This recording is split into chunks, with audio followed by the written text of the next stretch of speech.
A case for Dr. Morrell. Audiences loved the opinionated and eccentric Morrell, whose disdain for his loyal secretary was an extension of his general lack of regard for humanity. Morrell generally conducted his investigations via a series of interviews, although he sometimes included physical evidence in his analysis. He used his knowledge of criminal psychology to determine which of the suspects fit the psychological profile of the criminal. Often during the story, Miss Frell would irritate the doctor by interrupting him as he was conducting an experiment or testing some scientific theory. His solutions to the crimes, whether murder, blackmail, larceny or some other crime, were always based on psychology.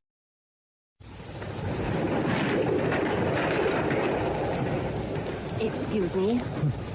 What is it? I wonder if you could tell me what time we get to Exeter. Is there anything wrong? I feel sort of... Well, you look ill. It's just my head. Put your head forward. I'll get some water from the restaurant car. Thanks. I won't be a minute.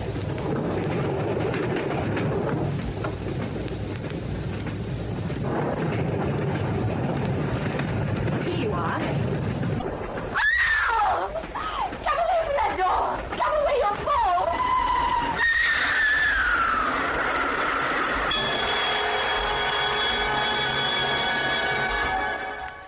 A case for Dr. Morrell, the last of this series of adventures by Ernest Dudley, with Cecil Parker as the famous Dr. Morrell and Sheila Sim as his secretary, Miss Frail.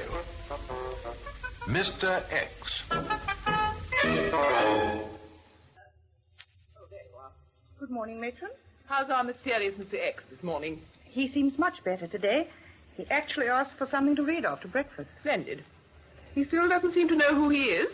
No, he hasn't improved in the memory department. It's extraordinary that nobody has even come forward all these months. Or you'd have thought there'd be something in his pockets to identify him. I think I'll have a look at him. Yes, Matron, I'm sure he'd like to see you. Taxi! Taxi! What, Miss? Scotland Yard, please. Take me to Scotland Yard.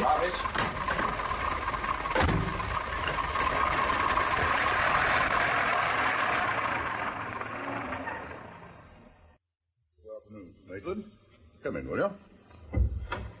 Inspector Hood, it's very kind of you to let me come and see you. Only too glad to help, Mrs. Maitland, if I can. I'm sure you can. Take a seat, please. Thank you. You seemed rather upset when you phoned. I'm sorry if I sounded hysterical, but this thing's been getting on my nerves. Oh, well, perhaps you'd like to tell me about it. You must have had complaints before about anonymous telephone calls. It's a man, Mrs. Maitland? Yes, Always the same man? yes, with an unusual sort of voice. Nobody you know, eh? And he's very offensive? Oh, no, Inspector, it isn't that. You mean it's some sort of blackmail? I don't know what to think. He just says, your new book has not appeared yet, Mrs. Maitland. Your public is waiting, and then he rings off. Your new book? You're an authoress, then? Yes, my first novel, called Broken Journey, was a bestseller. Well, what do you suppose this mysterious caller is getting at? Well, I tell you, I don't know. Would you be writing another book? Well, I have a contract to write one, yes. But you haven't written it. I can't get on with it. This phone business is driving me mad. Well, why don't you have the telephone disconnected? My husband isn't too keen on it. He's spoken to this anonymous caller? Yes, he answered the phone twice. Of course, the man rang off immediately. He heard my husband's voice. If these calls upset you so much, Mrs. Maitland, and I'm sure they must, why answer the phone at all? Why not just let it ring when you're on your own? I've tried not to. You don't know how I've tried. I simply can't resist answering it. I shouldn't take this too seriously. I mean, it's not unusual for well-known people to have to put up with this sort of thing, but everything will be done to stop it. I'm sure it's just some practical joker. You've got to catch him, Inspector. Arrest him so that he can't go on terrifying me like this. I wonder... What is it, Inspector? It occurred to me that this might be something that Dr. Morrell could straighten out for you. Dr. Morrell, the criminologist? Yes, Dr. Morrell's a personal friend of mine, and if you think he could help you... If he can stop this horrible creature destroying my peace of mind... Oh, he's a marvelous man. A wonderful doctor and brilliant on tricky cases. If you'd arrange for me to see him... I'll do that right away with you. Disturb you, Dr. Morrell? Since you have disturbed me, Miss Frail, what is it? It's Mrs. Maitland. You remember Inspector Hood phoned you about her earlier this afternoon. The authoress. Mm-hmm. A moment while I make a note on this blood sample. Authoress? Group 4, while this other sample belongs to Group 2. Dr. Morrell, is it Paula Maitland who wrote that bestseller? Now, what was it called? I haven't the faintest idea. I thought her face was familiar. It was a terrific sensation. Her novel, I mean.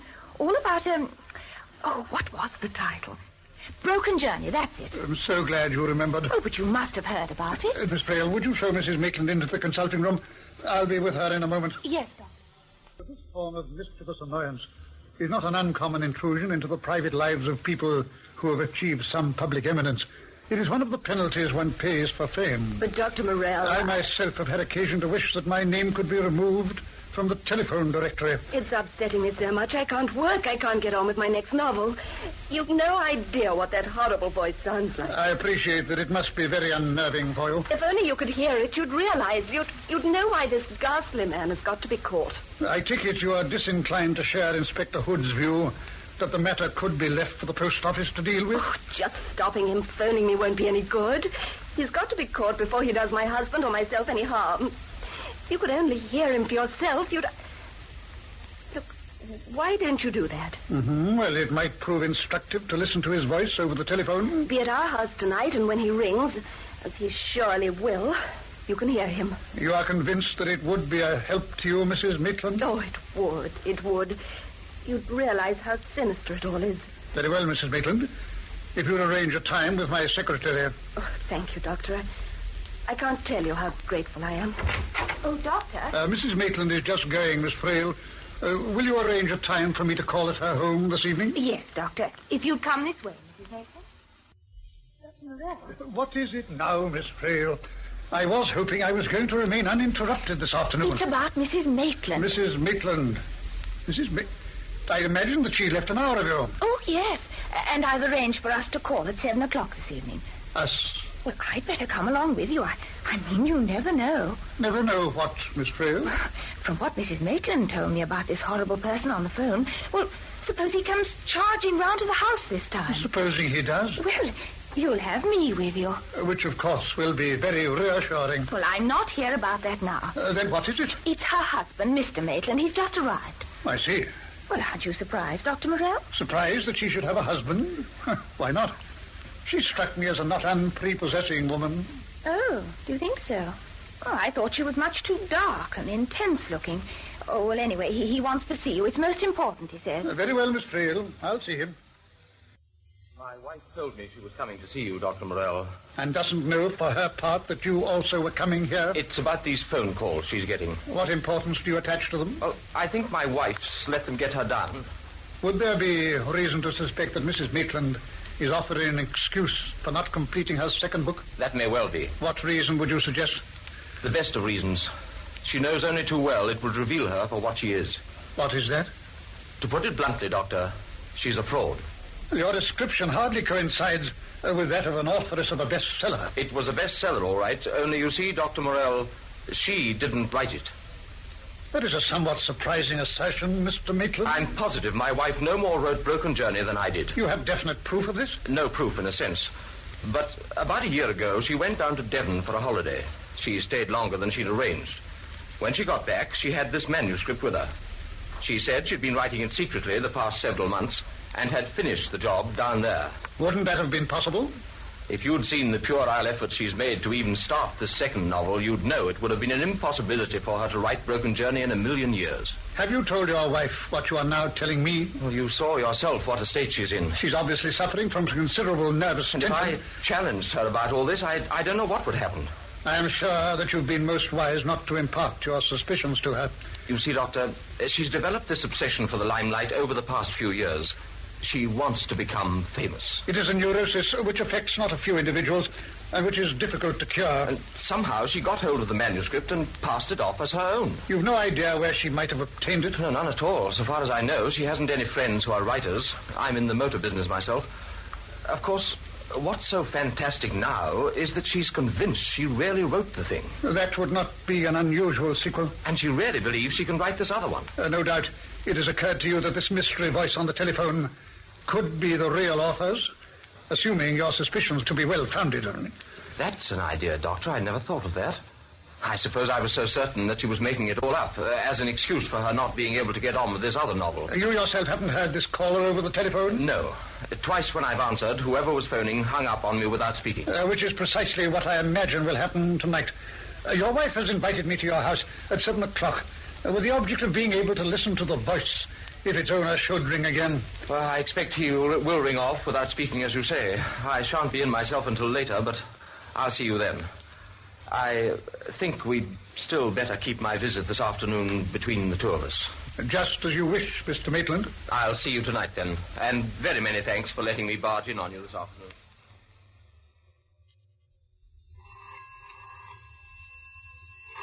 That'll be him again. I'm not going to answer it. Perhaps he'll think I'm out and ring again tonight when Dr. Morrell's here. I'm not going to answer it. I am not going to answer it. Oh, thank heavens it stopped. It stopped. I felt as if I had to answer it. I couldn't help myself. Oh, there it is again. It's him. I can't let it go on. I must answer it this time. I can't help myself.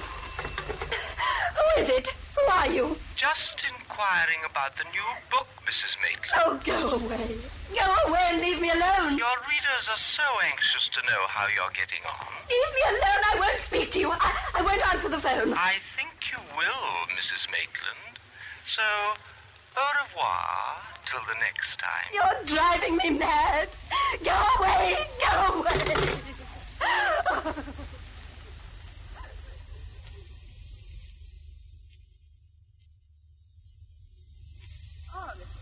Your tea? Oh, thank you, nurse. Why, have you been on the phone? Yes, it was a name I saw in the telephone directory. You mean a name you recognize? Yes, but there was no reply. What was the name? I can't remember. Oh, dear, what a shame. Never mind, it'll come back. I can't remember it, nurse. I can't. By the page you've turned up in the directory, it looks as if it was a name beginning with M. M? Yes, it began with M.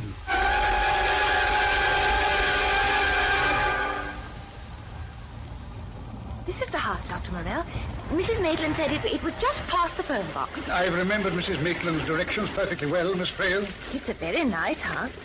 I suppose she bought it out of the money Broken Journeys made her. Her husband also happens to be a successful businessman. He would be. It's always people with plenty of money who make even more. When you have concluded philosophizing over the inequalities that exist upon this earth, we will go in. I'm coming, Doctor.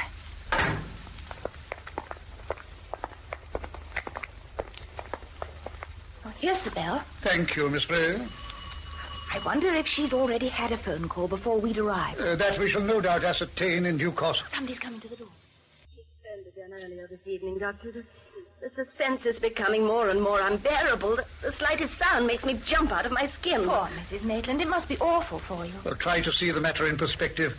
Realize that it is out of all proportion to allow a mere telephone call to dominate your life. I know, but when I'm alone in the house and the phone rings and that horrible voice... It must be most upsetting, of course, Mrs. Maitland. When it's only an ordinary call, I can hardly speak. I know my friends think I've gone funny in the head. Now, don't worry. I'm sure Dr. Morrell will clear this horrible business up for you. Oh, what's that? It may be him, Doctor. Relax, Mrs. Maitland. Remain quite calm. I knew he'd phone again. Let us be pleased that he's obliged. It may suggest the means to deal with him effectively. Oh, I think it's uncanny. Don't be ridiculous, Miss Frail. It's merely a telephone with a human being at the other end awaiting an answer. Shall I answer it? Say hello, and then hand it over to me. All right. Hello? I said it was only au revoir, Mrs. Maitland. Here I am again to inquire how the new book's going. It's him. Give it to me. Your readers are waiting for you with tremendous anticipation. I do hope you haven't lost your inspiration. But, of course, how could the genius that inspired Broken Journey fail to flame again in this new work of yours? So don't delay. Your readers are waiting with breathless eagerness. Your readers are waiting, Mrs. Maitland, for you to complete your next bestseller. Once again, this is au revoir. Till the next time. Has he rung off? Dr. Morrell, what did it sound like? Was it absolutely horrible? Quite revealing. He was obviously speaking in a disguised voice. Disguised? There was nothing about it, Mrs. Maitland, which you could recognize. I've always thought he was putting a voice on, but it doesn't remind me of anyone. Oh, what do you think, Doctor? Have you got any idea who it may be? Have you tried to recall any of your friends who might be inclined to indulge in practices of this sort? Well, it may be someone I don't know, someone who's jealous of my success, some other author or crank who dislikes women. No one springs to your mind among your circle of acquaintances? No, no one at all. My husband and I have few friends and relatives. I'm sure there's no one who'd play this horrible trick on me. At least that's something, Mrs. Maitland. What, Miss Braille? You've just described it as a trick, as if it's something that you don't have to take too seriously. Oh, yes. Yes, I did. I suppose I'm feeling safer with you, Dr. Morrell. Everyone always does. Thank you, Miss Frail. I'm quite sure it's some awful practical joker. Hello there. Oh, darling, I didn't hear you come in. This is Dr. Morrell and his secretary, Miss Frail, my husband. Good evening, Doctor. Good evening. I got back a few moments ago, Paula. I heard voices, but I didn't realize it was Dr. Morrell. The doctor came down to listen to the phone call. Oh, really? Any luck yet? He was on the phone again a few minutes ago. Was he? A menace. What do you think, Doctor? It was most eerie. I took the view that the caller was deliberately disguising his voice. Well, that's what Paula's always thought. It was loathsome. But why didn't he hang up when you spoke to him, Doctor? He didn't know Dr. Morrell was listening. I answered the phone, and then the doctor took it. I must say, I think it's very good of you to come all this way just to listen to some crazy phone call. Oh, by the way, will you have a cigar? No, thank you. You don't mind me smoking mine, Miss Morrell? Oh, I love it. It's such a heavenly expensive smell. I don't know what you'll think of us, Dr. Morrell, dragging a busy man like you out on a fool's errand. It isn't a fool's errand. All right, Paula. It's all very well for you. You don't realize how horrible this has been. You take it too seriously, my dear. Allowing yourself to get all worked up over it. I'm sure the doctor agrees with me there. Dr. Morrell has heard that voice, and you haven't. He knows what that sort of thing can do to the nerves of someone like me. With my imagination and trying to work on my new book. If you had any understanding at all, you'd have the phone disconnected. You know I can't do that. You would if you really cared for me. You seem to be taking care of yourself very well. Oh, there you are. What a dreadful thing to say. Oh, look here, Paula. I've just about had enough of this. I think, Dr. Morrell, that we... I'm so sorry. That is, oughtn't we to be getting along, Dr. Morrell? Rest assured, everything will be done to remove this unpleasant annoyance. As soon as possible. I can't stand much more of this. I just can't stand it. Well, I promise you, it will only be a matter of a few hours before it is all cleared up. Oh, you don't know how grateful I am to you. Good night, Mrs. Maitland. Good night, Mr. Maitland. Good night, and thanks again for coming, Doctor.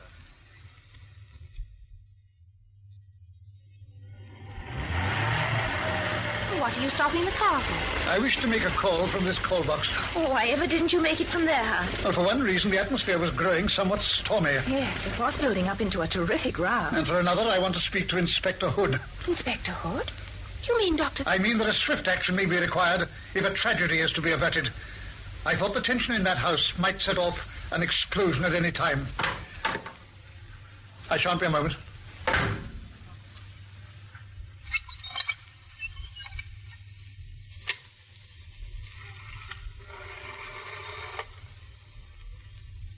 Will you give me Whitehall 1212, please?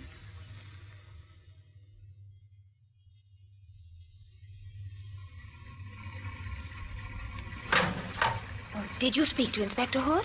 Yes. Working late as usual, was he? You're looking very thoughtful, Doctor. I fancy I have a certain amount of food for thought, Miss Braille.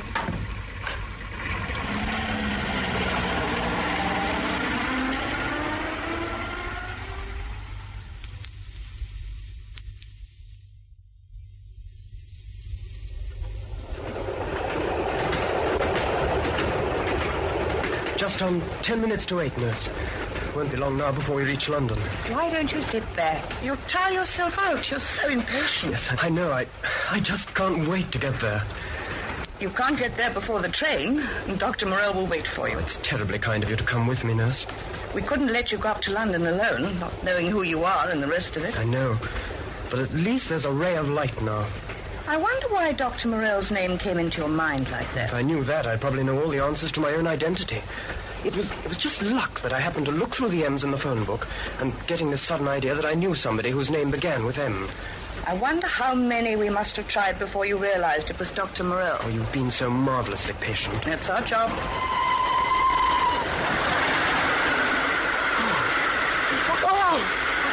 The tunnel.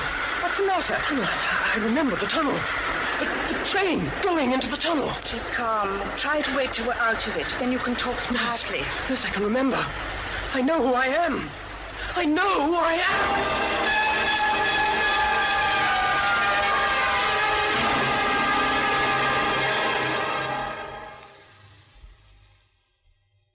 It's not at all an unusual instance in the case of amnesia, Mr. Stone. Oh, it's so funny, Dr. Morrell, hearing me being called by my own name. I can't get over it. Yes, Mr. X has a somewhat remote sound, I agree. Oh, it's wonderful of you to see me. I'm very gratified that the journey produced such beneficial results even before you arrived here. It was the sudden shock of that tunnel that did the trick. Before that, I had your name, and then the tunnel, and it was as if I was taken back a year ago. There I was in that train, the wrong train, thinking I was coming up to London to see you, and really I was going in the opposite direction. Well, if only you'd written to me beforehand, I could have made inquiries about you when you failed to arrive. All done on the spur of the moment. Reading about you in that magazine article and being so worn out with work over my book. Then feeling convinced you could help me to get my nerves right. I imagine I can still help you to a complete recovery of your health and peace of mind. Thank you, Doctor. I'm sure you will. You were telling me about this book you'd just completed. Yes. A funny thing. It was never found on the train when I had that blackout and opened the door by mistake with the idea of getting some air. After all the work I put into it, too. But it was most unfortunate that you made no copy. Well, it was in longhand, you see. I was bringing it up to have it typed to send it round to the publishers. I suppose somebody just pinched the suitcase and used the manuscript to light their fire. Oh, well, I'll just have to start writing it all over again. I can remember the plot all right. And the title, End of the Journey, that was it. It was very nearly the end for me, too. Now you're beginning it all over again. A rare opportunity. And I'm sure it will end happily after all. Oh, Doctor. Yes, Miss Vale? I was wondering if I might bring you and Mr. Stone a nice cup of tea. That's a fine idea. Well, it is rather late, and as you're a bit of an unusual patient... Do bring us some tea, Miss Vale. Well, what's that book under your arm, Miss Frail? Oh, this. Oh, it's something I've been trying to read. It's called Broken Journey. It's by someone we know. That is... Broken Journey by Paula Maitland. Yes, that's her photograph on the back. Good heavens. What is it, Mr. Stone? Doctor, it's her. It's her, the woman. Oh. Paula Maitland. The woman on the train who went to the restaurant car for me. Are you sure? Positive. She asked me if the train was going to Devon. That's how I vaguely realized I'd got in the wrong one. The book. Oh, what about it? This isn't hers. What do you mean? It's mine.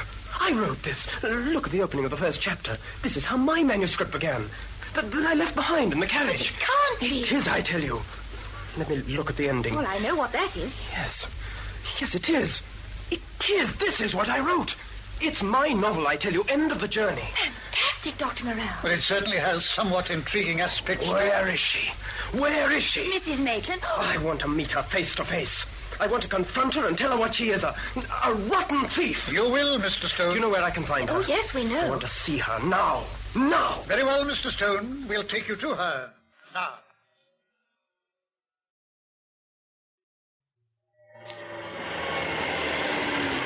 Here we are, Doctor. Is this the house? Yes, this is it. It looks very dark, Dr. Morrell, as if they're out. So I had observed. Oh, come along, Mr. Stone. Oh, here's the bell. I fancy it's unnecessary to ring. The door's open. Oh, perhaps they've gone out for a walk and left it. Oh, what do we do, Doctor? I think we might go in. Mrs. Maitland! Mrs. Maitland! It's us, Dr. Morrell and Miss Frail, and... Well, they're not in. Where's the light switch? Ah, that's better. Mrs. Maitland, is anyone at home? Shall we wait, Doctor? I think we might. Well, let's go into this room. We might have some light on the scene. Oh, thank you.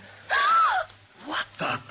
Mr. Maitland! It would appear that the storm threatening as we left became indeed a violent one. Dr. Morrell is a terrible wound on his head. Better look the other way, Miss Frail. He looks as if he's had it. Yes. Did I fear? Would you phone the police? Yes. Oh, you mean that Mrs. The Maitland... blow was hardly self-inflicted. Mrs. Maitland might have felt she had sufficient provocation.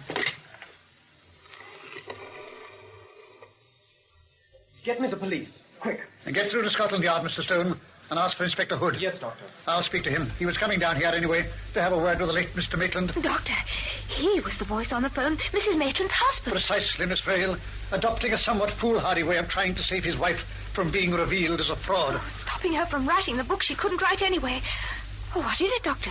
This timetable open on the desk. There's a train out in 10 minutes' time. You mean she's on it? It might be worth finding out. Dr. Morrell, Inspector Hood's on the line. Thank you. I'll speak to him. Then the local railway station. And I'll come with you.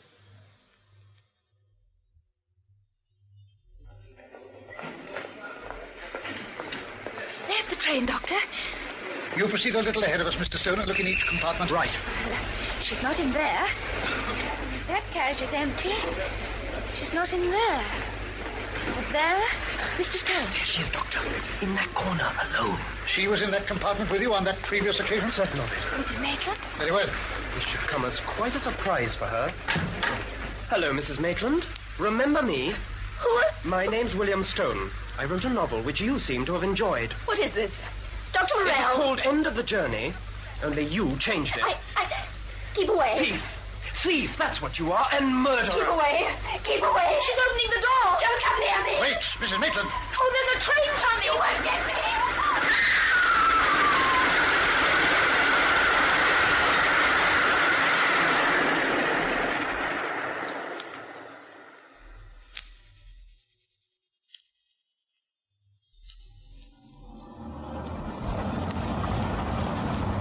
Just gone past by that clock we passed. We'll soon be home, Dr. Morrell. Are you all right, Mr. Stone? He's asleep. Somewhat fatigued, doubtless, by all he's gone through this evening. I'm pretty tired myself. How about you? Well, looking forward to several hours in the laboratory when we return to Harley Street. The human dynamo in the flesh. What was that, Miss Frail? Oh, nothing, Doctor. I was just thinking about Mr. Maitland. The elaborate way he went about making those phone calls. Even once or twice pretending to answer the mysterious voice when some ordinary person phoned. It was indeed a case of misplaced ingenuity. Oh, she must have struck him a terrific blow with that candlestick. The strength of a frenzied creature. You think he told her, or she guessed, that he was phoning her because he knew she was a fraud? That is the most feasible motive for her murderous onslaught. What made you so certain it was him? Well, the business about the cigar, for instance. Oh, yes, I know about that. You sniffed the aroma of his cigar in the phone box. It was still there after he'd phoned before he came in. What made you stop there in the first place? The fact that he arrived at the house so soon after the phone call indicated that he must have made it nearby. And you'd already made up your mind it was him? Well, obviously the voice belonged to someone who knew Mrs. Maitland intimately and was afraid she would recognize him. That was why he adopted a disguised voice. And who, Miss Frail, could be closer to Mrs. Maitland than her own husband? Yes, Dr. Morrell. Though I always feel an employer and his secretary grow very close together, don't you?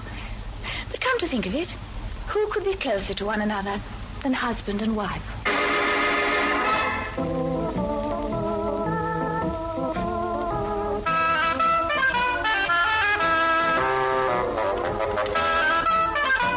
And, of course, his secretary, Miss Frail. The artists taking part were Dr. Morrell, Cecil Parker, Miss Frail, Sheila Sim, Paula Maitland, Lana Morris, Inspector Hood, Fred Yule, Mr. X, David Spencer, Mr. Maitland, Simon Lack, the matron, Joan Sanderson, the nurse, Maureen Risco. This recorded program was produced by Leslie Bridgemont.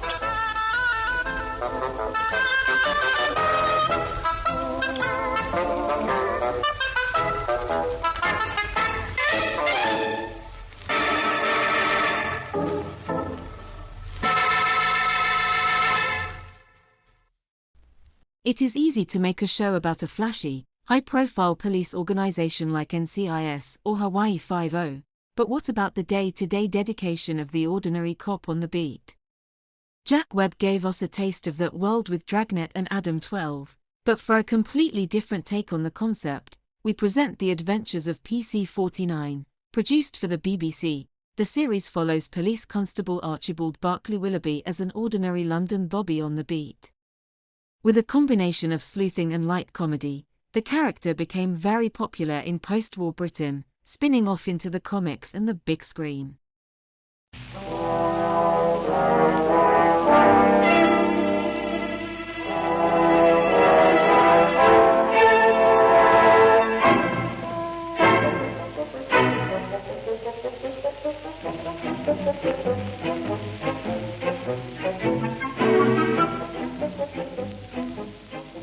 The Adventures of PC 49 by Alan Strange, being another incident in the career of Police Constable Archibald Barclay Willoughby, with Brian Reese, Joy Shelton, Leslie Perrins, and Eric Phillips. This week's adventure, The Case of the Perfect Fiddle.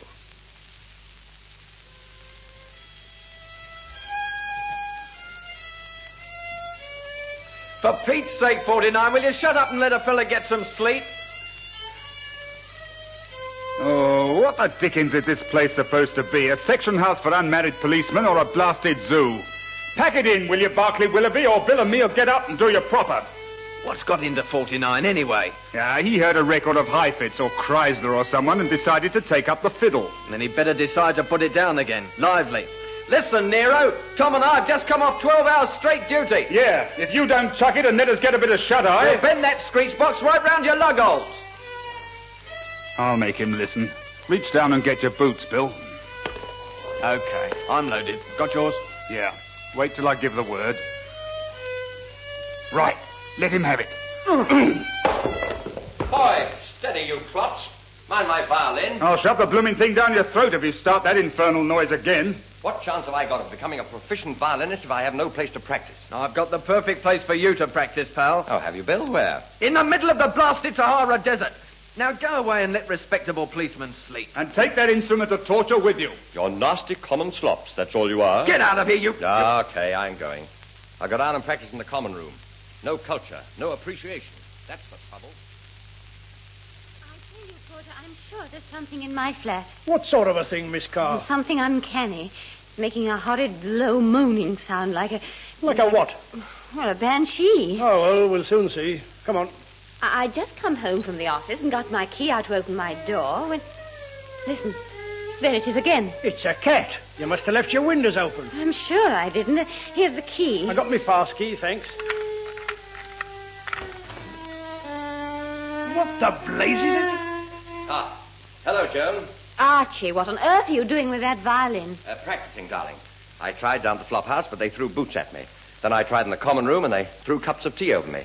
So then I came here, just as well I had your spare key. Now, I've almost got this exercise right. Listen.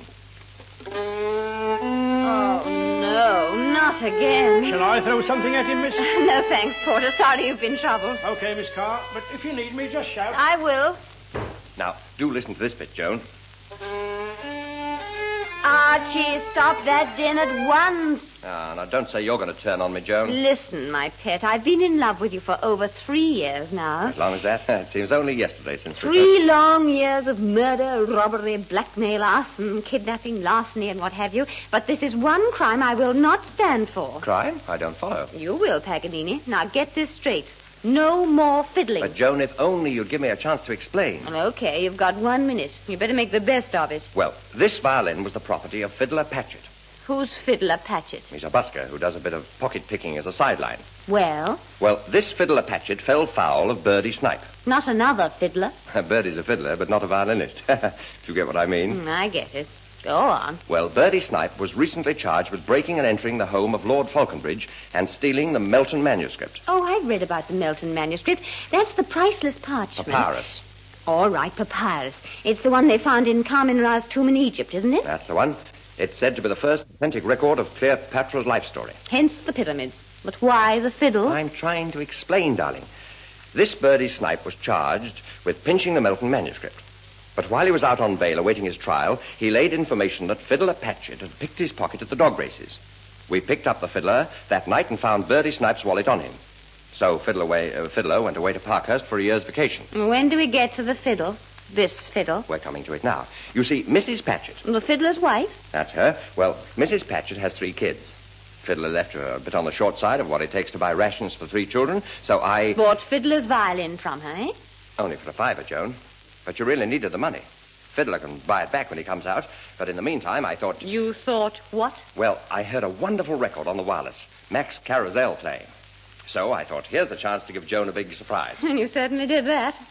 When I came to that door, I thought that... No. I meant the police concert. It's only 2 weeks away, and if I practice really hard... Not here, you won't. Oh, Joe. I like this place. Flats aren't easy to get. And if you start that devilish din again, I'll be asked to leave. Okay. You're all against me. It's a plot. But I'll show you. I'll show the whole blinking pack of you. Just you wait and see. Morning, Inspector. Morning, Rog. Anything new? One of our boys picked up Birdie's snipe again last night. Good. What's the charge this time? Receiving. Had several items of jewellery in his possession which appear on a list of stolen property. He says he found them and was on the way here to pass them over when he was picked up. Yes, he can tell that to the magistrate. He's a slippery customer. He beat his hands down on that Melton manuscript case. Nevertheless, he was guilty. He hadn't got the manuscript on him when we nabbed him. So his KC was at pains to point out. Birdie snipe with a KC. And who paid Sir Charles Penrose to defend him? Will you tell me that? Probably the collector who put him up to the job of pinching the manuscript. Well, let's go down to the cells and see what sort of a song Mr. Birdie Snipes decided to sing this morning. Come on. I'd give a month's pay to fit him on that manuscript charge. Save your money. As you say, the confounded document's probably in the hands of some crooked collector by now. Good morning, sir. Morning, Sergeant. Hello there, Constable. Morning, Jailer. Where have we got Birdie Snipe? Cell number 7, sir. He's been carrying on something awful. Such language. What about? Well, he'll probably tell you about that himself, Sarge. 7. Here we are. Open up, Constable.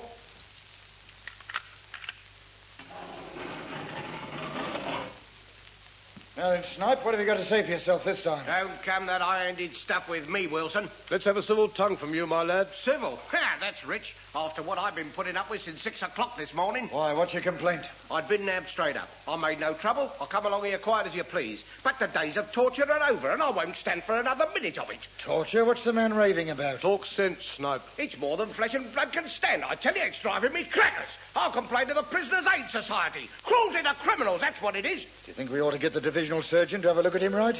Might be an idea. Oh, what the blue blazes is that? There it is again, the same tune all the time it goes on. Oh, this is fantastic. Come on, let's see what's going on here. All right, Constable. Lock that cell again. Right, Sarge. It's coming from cell number 11, sir. Down at the end. Suffering cats, what on earth have they got in there? We'll soon see. Funny, door's unlocked. 49! What the devil do you think you're doing? Oh, good morning, sir. I'm practicing for the police concert. I've almost got it right, sir. Listen. Constable, stop that hellish din at once. Hellish, sir? Well, I couldn't find anywhere else to practice, so... Out you go, 49. Oh. Yes, Sarge. Just going, sir. Good morning, all.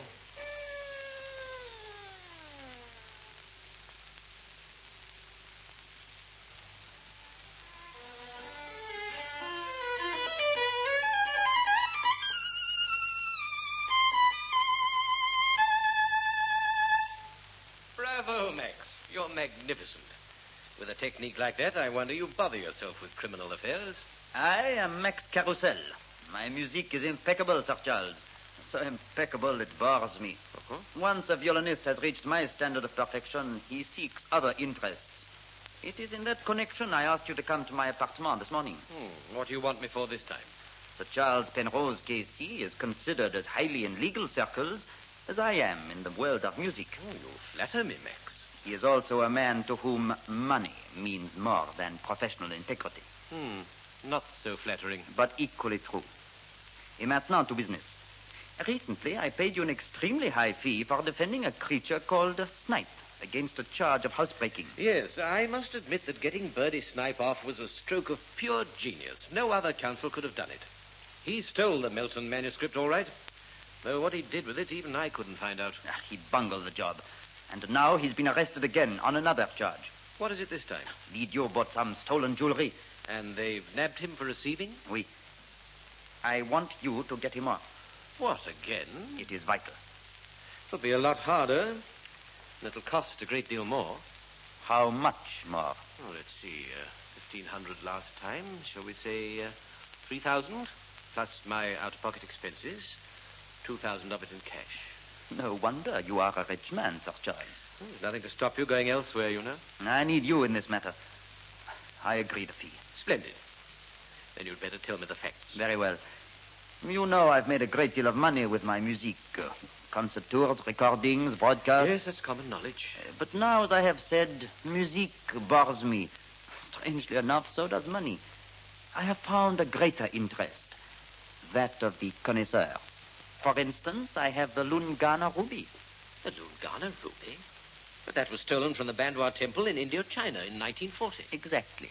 It was stolen at my instructions. Well, I'll be... Among my other possessions is the Gainsborough Stargazer. Cut from its frame at Tarragon Castle in 1943. Correct. The famous Black Pearls of Yazawa, the Chaucer Diary. Good Lord. But what's the use of them to you? You can't show them to your friends. You can't even disclose that you possess them. It is enough that they are mine, that I, Max Carousel, possess what no other man can own. I see. But how does all this connect with this fellow Birdie Snipe? He was recommended to me as one who could lift the Milton manuscript. I came over from Paris to commission him to do the task, and then went back to await results. Mm-hmm. When I returned to collect the treasure, I found the idiot already in prison and charged with its theft. But the police didn't find the manuscript on him when they arrested him. Oh, of course not. He had already hidden it. Well, I got him out on bail for you. You should have got the manuscript on him then. He refused to pass it over to me until he was cleared of the charge at the Old Bailey. A shrewd bird, eh? While he was on bail, he took the manuscript from its hiding place.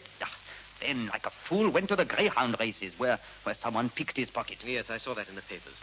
Man called Fiddler Patchett lifted Snipe's wallet, didn't he? And, of course, you can guess what was in that wallet. Not the manuscript. See, the Milton manuscript. But when the police recovered the wallet, it was not there.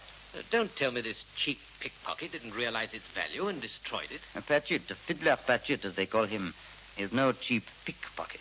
You know him? He was a student at the Conservatoire in Paris with me over 20 years ago.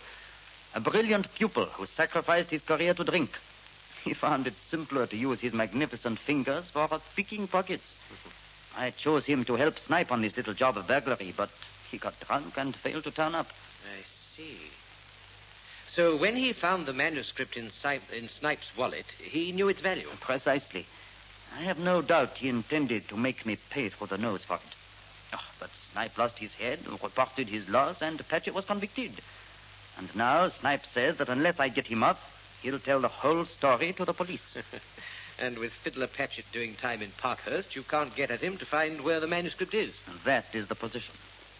But Snipe tells me if I get him free, he will find some way of contacting Patchett and doing a deal. Right. The first thing for me to do is to get Snipe bail. Then we can find out exactly how he proposes to go about contacting Patchett. Get that manuscript back for me, Sir Charles, and I'll double your fee. Indeed, I'll treble it. By Jove, Max, I think I'll take you up on that.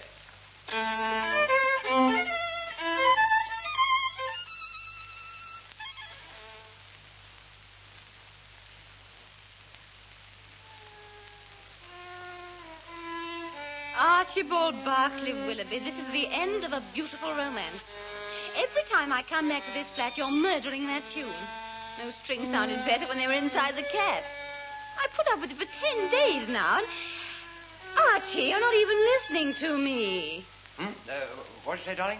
Briefly, that if you don't stop that vile din, I'll give you back your ring and get myself engaged to a man who plays the bagpipes or works a road drill. Ah, but Joan, the police concert's the day after tomorrow. I simply must practice. I'm still far from perfect, you know. Well, you're not going to practice this evening. Come on, we're going to the pictures. You'll just have time to see the main feature before you go on duty. Ah, well, all right. Well, you're not going to bring that thing with you. Of course I am. I might get a chance of a few minutes' practice before I muster. Well, if you must. Come on. Oh, I hope the big picture hasn't started. Come on, hurry, darling. Now, what's he doing there? What's who doing where? That character on the other side of the road. Looks as if he's watching your block of flats. Let's walk across. Well, do you know him? Sure I know him. That's Birdie Snipe. Out on bail on a receiving charge. He fronts at the Old Bailey on Monday. Flying high, too. He's got Sir Charles Penrose, KC, defending him again. Well, he's entitled to choose his own counsel, isn't he? But he's not entitled to hang about in a suspicious manner outside my girlfriend's flat. Hello there, Birdie.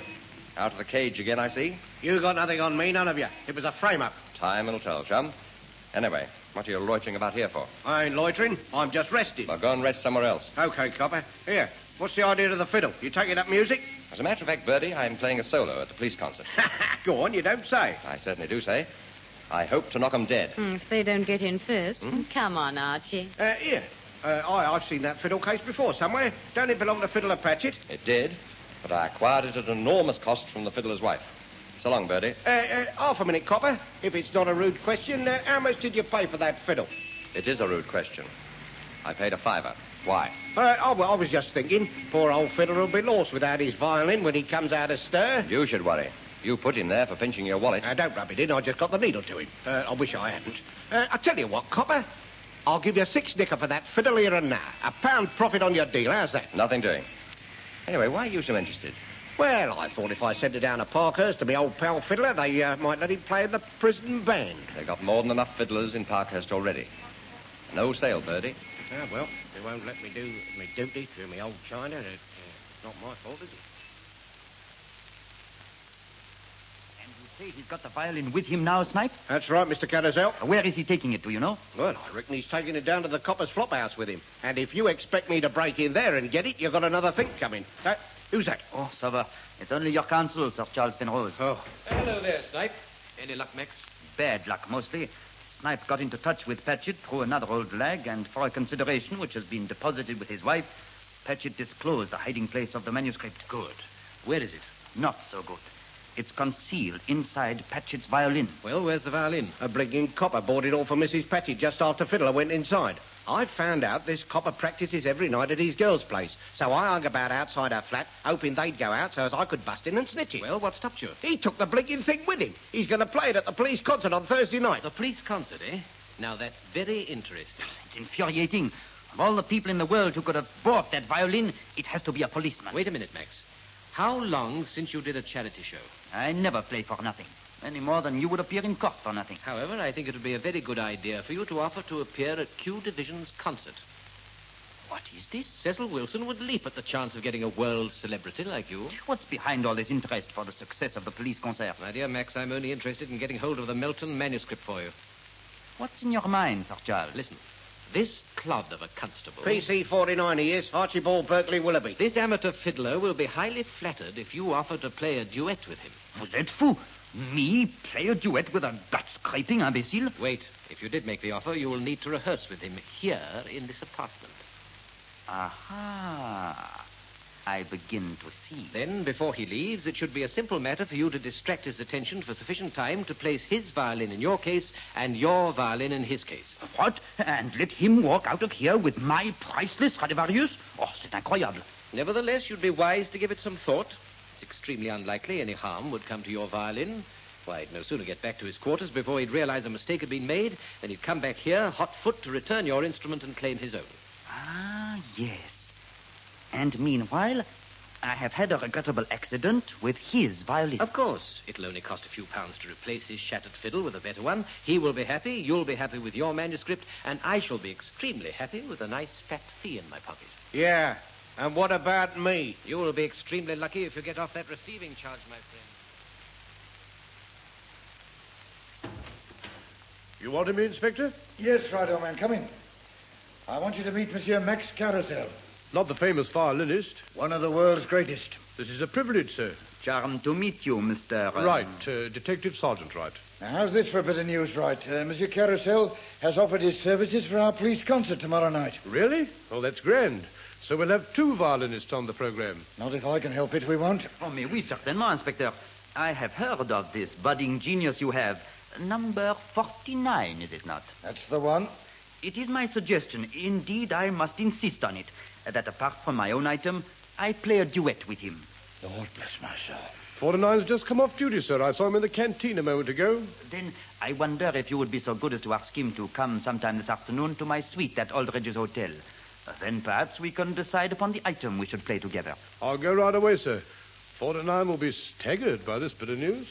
Oh, and tell him not to forget to bring his instrument, Sergeant. That is most important. Okay, sir. Yes, I can't help feeling you'll change your mind when you hear him, Monsieur Carousel.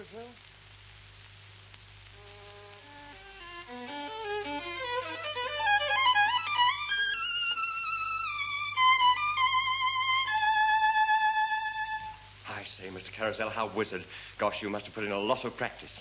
I have. I learned from the age of 10 to 12. I put in the last 10 days practicing solidly, but the best I can do is this. Oh, mon Dieu. No more, please. I think we have rehearsed enough for this afternoon. I am sure with a rehearsal tomorrow morning and another in the afternoon, we shall be able to combine in an adequate performance at the concert. Oh, gosh, wait till I tell Joan about this. Me playing with the famous Max Carousel. I can hardly believe it myself. Pardon, sir? Oh, nothing. I wonder if, while I put my violin away, you will go to the phone. It is in the dining room just there, and ask for service. I'd like you to join me in a drink before you leave. Oh, certainly, sir. Right away, sir. Shan't be a minute, sir. Now then, his violin into my case, and mine into his. And I hope to heaven he's careful.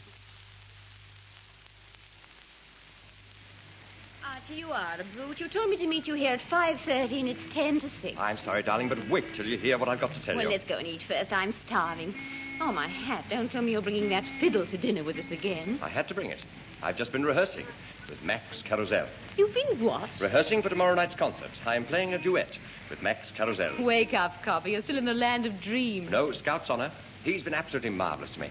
I've been rehearsing all afternoon. Come on, darling, let's cross here. Of all the fantastic things you've ever told me, this is the most. He says I've got definite promise, and that if I really study... Archie, look out for that car. No! Oh, you crazy man. I thought I'd lost you for good. Oh, look at my fiddle. Matchwood. I knew there was some justice somewhere. Oh, what'll I do? It's no good crying over split catgut, darling. It's not even worth picking up. Oh, but Joan, this is the most terrible thing that's ever happened to me. My fiddle. My duet with Carousel. My foot. The whole idea was crazy anyway. I tell you it was true, and now I'll have to go back and tell him I can't play. Well, I don't think he'll break his heart over it. No, blast that car. It's put paid to my career. If I could catch up with it, I'd kiss the driver. And where are you going? Aldridge's Hotel to break the news to Carousel. Oh, well. Suppose I'd better come with you. I see you've got the fiddle, Mr. Carousel. Have you found the manuscript? Leave that door open, Snipe. I'm expecting Sir Charles. I'd like him to witness my triumph. Okay. You're going to pay me something for me trouble, aren't you? After all, I did overtime on this job finding out who had the fiddle. Listen, you cheap little crook. Now I have what I want. I couldn't care what happens to you. Well, that's a fine way to talk. What if I go to the coppers? You won't. They'd never believe you anyway. Now, listen here, Mr. Blinking Carousel. If you think you're going to leave me out in the cold, you're very much mistaken.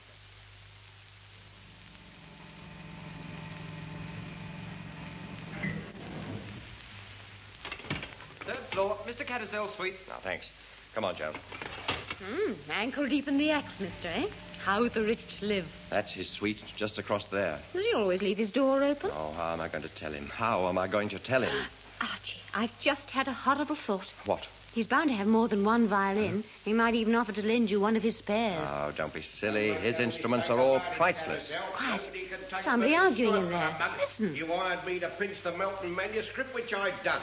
And bundle things so completely that I was forced to pay Sir Charles Penrose an exorbitant fee to defend you. Yeah, Penrose is as big a crook as you are. You're wasting your time. You'll get nothing further from me, you scum. Further, I'm telling Penrose to withdraw from your defense. Oh, you are you? And who, may I ask, got it on the grapevine from Parkhurst that the manuscript was hidden in Patchett's fiddle? That very fiddle in your hand there. You did, my friend. Yeah. But I'm afraid it won't do you any good. I've spent enough money on this business already. I have what I desire now. One blow against the fireplace, and this useless instrument will reveal its secret. I shall have great pleasure in destroying it. I suffered considerable agony listening to it this afternoon at the hands of that ridiculous constable. One good blow, thus... Matchwood. And now for the manuscript. I'm afraid you won't find it there, chum. What? Constable Barclay Willoughby. What brings you here? Cripes, 49. I came to tell you I wouldn't be able to play a duet with you tomorrow night. I think you're going to find he's a far better policeman than he is a fiddler, Mr. Carousel. I don't quite understand. Good law. That's my fiddle you've broken. I know by those white scratches on what used to be the back. Yes, this afternoon I made the grave mistake of putting my fiddle in your case and yours in mine. And as you see, I have had a regrettable accident. The same applies to your fiddle, Maestro. What is this, you say? It got run over by a car, Mr. Carousel. Matchwood. Nothing but matchwood. No. Oh, it is irreplaceable. I cannot play on any other instrument. Don't worry, chum. You won't be playing on any instrument for a very long while. No, Snipe. Don't you try to bolt. I want you too. Ah, just my stinking luck. Oh, my violin, mon Dieu, mon Dieu. My violin, my Stradivarius, my violin. Serve you blinking well right. I said you'd got it coming to you.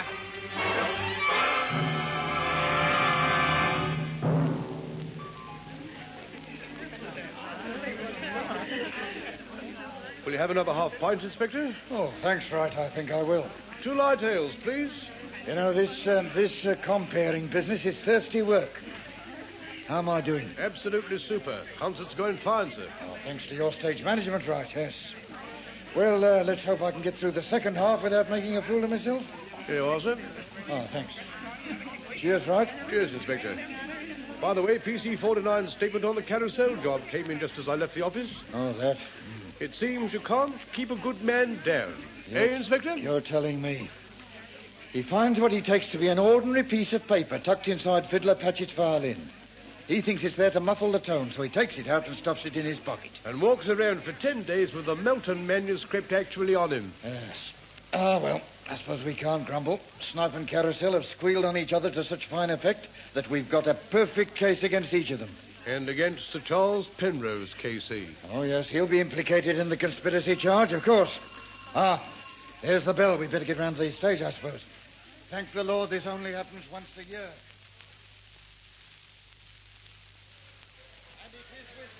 And it is with great regret, ladies and gentlemen, that I have to announce that due to a series of most unfortunate accidents, Constable Barclay Willoughby will not be able to entertain us this evening with his violin solo. What as an alternative, however, Constable Barclay Willoughby is going to give a repeat performance of the recitation which was so successful last year. And the year before. And the year before that. The green eye of the little yellow god. Ladies and gentlemen, Constable Barclay Willoughby. My Sunday helmet. Go on, Archie. They're waiting for you. I know, that's what I'm afraid of. On you go, 49. Yes, Sarge. Just you say, Sarge. Oh, I beg your pardon, sir. I agree. Good evening, all.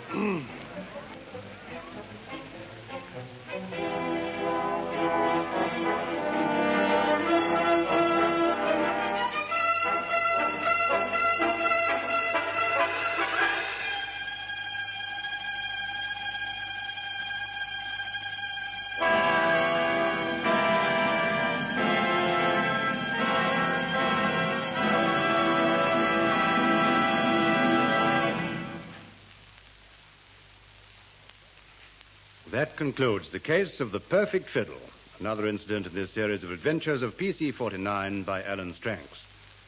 The cast was as follows: PC 49, Brian Reese; Joan Carr, Joy Shelton; Chief Inspector Wilson, Leslie Perrins; Sergeant Wright, Eric Phillips; Max Carousel, Derek Penley; Penrose, Lockwood West; Birdie Snipe, Sidney Vivian; PC Tom Roberts, Wilfred Carter; PC Bill Martin, Frederick Buckland; Porter, Jack Shaw.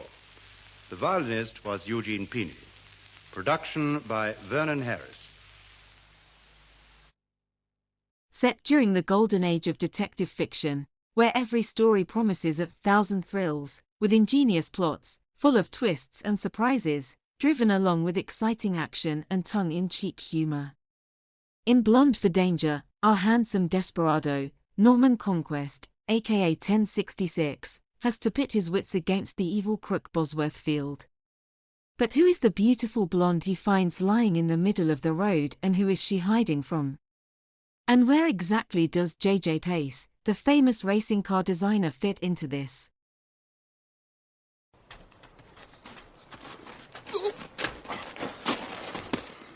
This one I'll do. Oh, yeah, you do it. I always get the syrup all over me gloves. Get on with it. Now then, easy does it.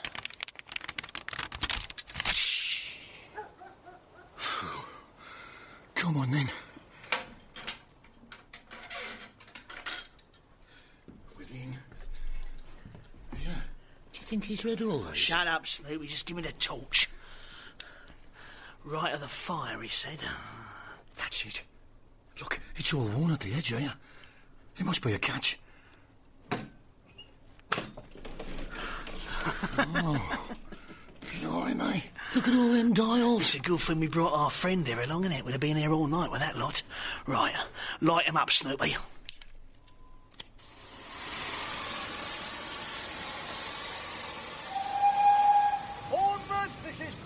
It's no good, Mr. Pace. You may be champion of the track, but no one can resist the white heat of Norman Conquest persuasion for long. Miss Everard, the car's simply not for sale. I just told Mr. Bosworth Field as much. Bosworth Field, that imposter? He's not content with appropriating my style. He's even given himself a bogus moniker in imitation of yours truly. I'd dearly like to meet that character face to face. He made an offer for the special. This is where I roll up my sleeves then, JJ. I've not come all the way down to Bournemouth to go back home on the train. I've got to have this car, and I'll bet her any offer Bosworth Field might have made. You did say you were going to buy her for me, didn't you, Norman? For you, Miss Everard. Pixie, I've a feeling we're about to make a breakthrough. Sweetly done. Right, reach in and get it. It's blooming heavy. I don't think we've cut a big enough hole. Blimey. Stop gawping, stick it in a bag quick, and let's get out of it. Come on. Stop there. Right there. There's a geezer by the car. Don't you move. What did you do that for? You got unplugged him. You swine. He ain't dead, Rose. Shut it. Now you've told him me name. Just shut up and get him in the car. In the car. Someone's shooting at us. Just drive. I can't steer proper. The tyre. Put your bleeding foot down.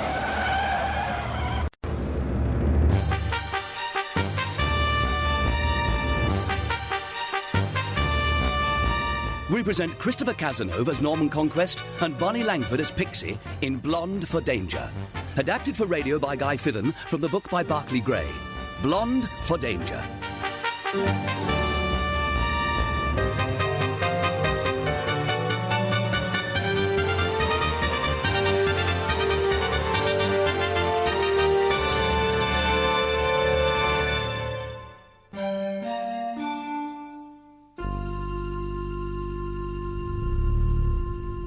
Okay, Pixie, open her up. Let's see what this Pace Special can do.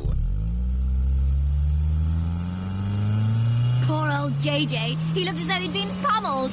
She's a beauty, Desperado. And she's all yours, funny face. Norman. Right. Home to Underneath the Arches, Pixie. Let's set the Bournemouth to London record. There's hardly any difference between this car and Thunderbolt 2 that Pace broke the world speed record in at Bonneville Flats. I don't think he'd ever have sold it to us if he hadn't been in need of some readies to finish off his next record-breaking... Look out! He ran straight out. I didn't see. It's all right, Pixie. I'll see what's happened. I'm all right. It's okay. Don't try to get up. Take it steady. Oh, my ankle. A damn thing. Oh, I'm so sorry. No, it's my fault, miss. I don't know how you managed to miss me. I've got to get over to Baxter's Yard. I'm going to be late. By the look of this ankle, you're not going to be going anywhere for a while. I've got to. The midnight special has to go out on time. It's never once been late. Midnight what? The midnight special. It's my truck. Bournemouth to London and back every night. Leaves loaded up at midnight for London and gets back to Bournemouth with another load by breakfast. Here, put me down. Now tell Pixie how we get to Baxter's Yard, and while she's driving us over there, you can tell me the route you take to London. Your ankle's busted. You're not driving anywhere. I think I know what's coming next.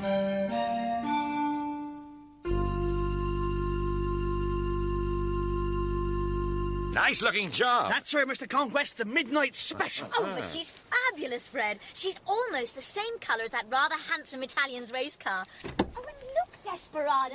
There's even a sweet little living room back here behind the cab I can ride in. Fred, what I don't understand is why it's so vital. That she goes out on time? I've built this business up from nothing, sir. People around here use me now because I'm fast. Faster than anyone else, even the railways half the time. But that could change just as quick if people felt they couldn't count on me to be reliable. Good for you, Fred. In that case, I'd better get going. Fred, do you think it would be all right for me to hang on here until Mr. Conquest gets back? Of course. But, sir, well, Do you think you can handle the special, sir? She's not like any ordinary truck. Dad, this is Mr. Conquest, you know, Norman Conquest from the papers, who smashed the Black Ring, and, well, if I trust anyone to drive the special up to London and back safe, sir, it's you. I'll do my level best, Fred. That's it, sir, and on to Finkelbaum's at the back of Victoria Station. And don't forget to stop at Ma Orton's roadside calf before you get to Basingstoke. She'll have a cuppa waiting for you. I suppose it's a bit rich coming from me, but drive carefully, Desperado.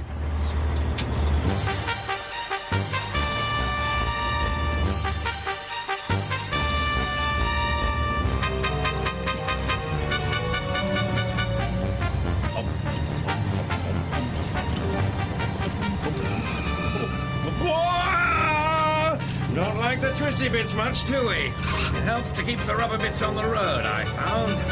Hope there aren't any eggs on board tonight. Hello? What's that in the road? Dead sheep?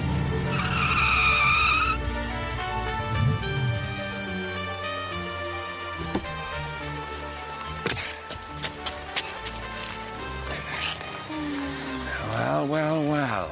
These curves don't belong on four legs. Nice pulse. Something tricky. Hell and blast that old number. That's my truck! Just a word, brother! Get loose, damn ya! Oh, wanna play, eh? Right, out you come! Walt! Come back, Walt! No gun, brother! Now don't rush off! What kind of a mug do you take me for anyway? Try to steal my truck! Walt! Where are you? Plug in! I'll stick you! Stick this, brother! Courtesy begets courtesy, as they say. That's better. Now we've got rid of the Boy Scout's friend, we'll see what we can do with that ugly pan of yours.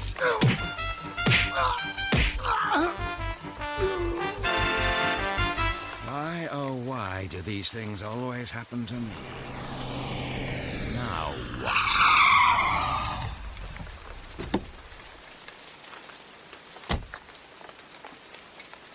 Anything I can do to help? Thanks all the same, but I've managed pretty well up to now. What happened? How many did you run over? Listen, brother. Take it easy. It's just that when I come across a chap with mud all over him, a cut across his cheek and a pool of blood under his lorry... Blood under... So that's where the other one got you. Look, there's no sense in making a mystery out of all this. I didn't run over anybody. It was a hold-up. They pulled the old girl in the road stunt. Where the devil did she go, anyway? Nice work. Not bad. Do you think that other one's dead? Let's drag him out from under there and see, shall we? It's a nasty gash on his head. What did you hit him with? What? That's his... careful, it's loaded. I didn't even get to hit him. I wonder why he crawled under the lorry. I don't know, and frankly, I don't care. Now, I'll trouble you to give me that gun, because I shall want to give it to the cops when I get to Winchester and report all this. Nothing in the cab? Listen, pal, just for information, I'm getting rapidly fed up. This is my lorry, and I've been held up by a blonde and a couple of thugs, and now... Yes, and where is this woman you mentioned? Easy, my card. Superintendent H.G. Watling, Hampshire Constabulary, Winchester Division. Damn it, man, you might have said... I simply wanted to hear your version of what happened before you realized you were talking to the police. Now I'd like to congratulate you on your work. You ought to be in the force. I'm not sure you'll feel the same way when you know who I am. My driving license. Conquest? Not... Yes, by God, you are Conquest. Well, you've no idea what a pleasure it is to make your acquaintance, Mr. Conquest. I'm glad you regard it as a pleasure. Your methods are, shall we say, unorthodox, but I hear my friend Williams of the Yard winks at... You know Bill? Oh, well. I suppose you want me to fill in on how I came to be driving the midnight special in the first place. That sounds like it might be a good place to start.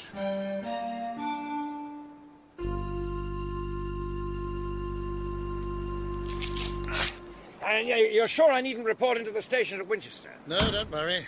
You go ahead, Conquest. I know where to reach you if I need you. Just watch your speed now, trying to get back on schedule. I'll do my best. So that's Norman Conquest. Well.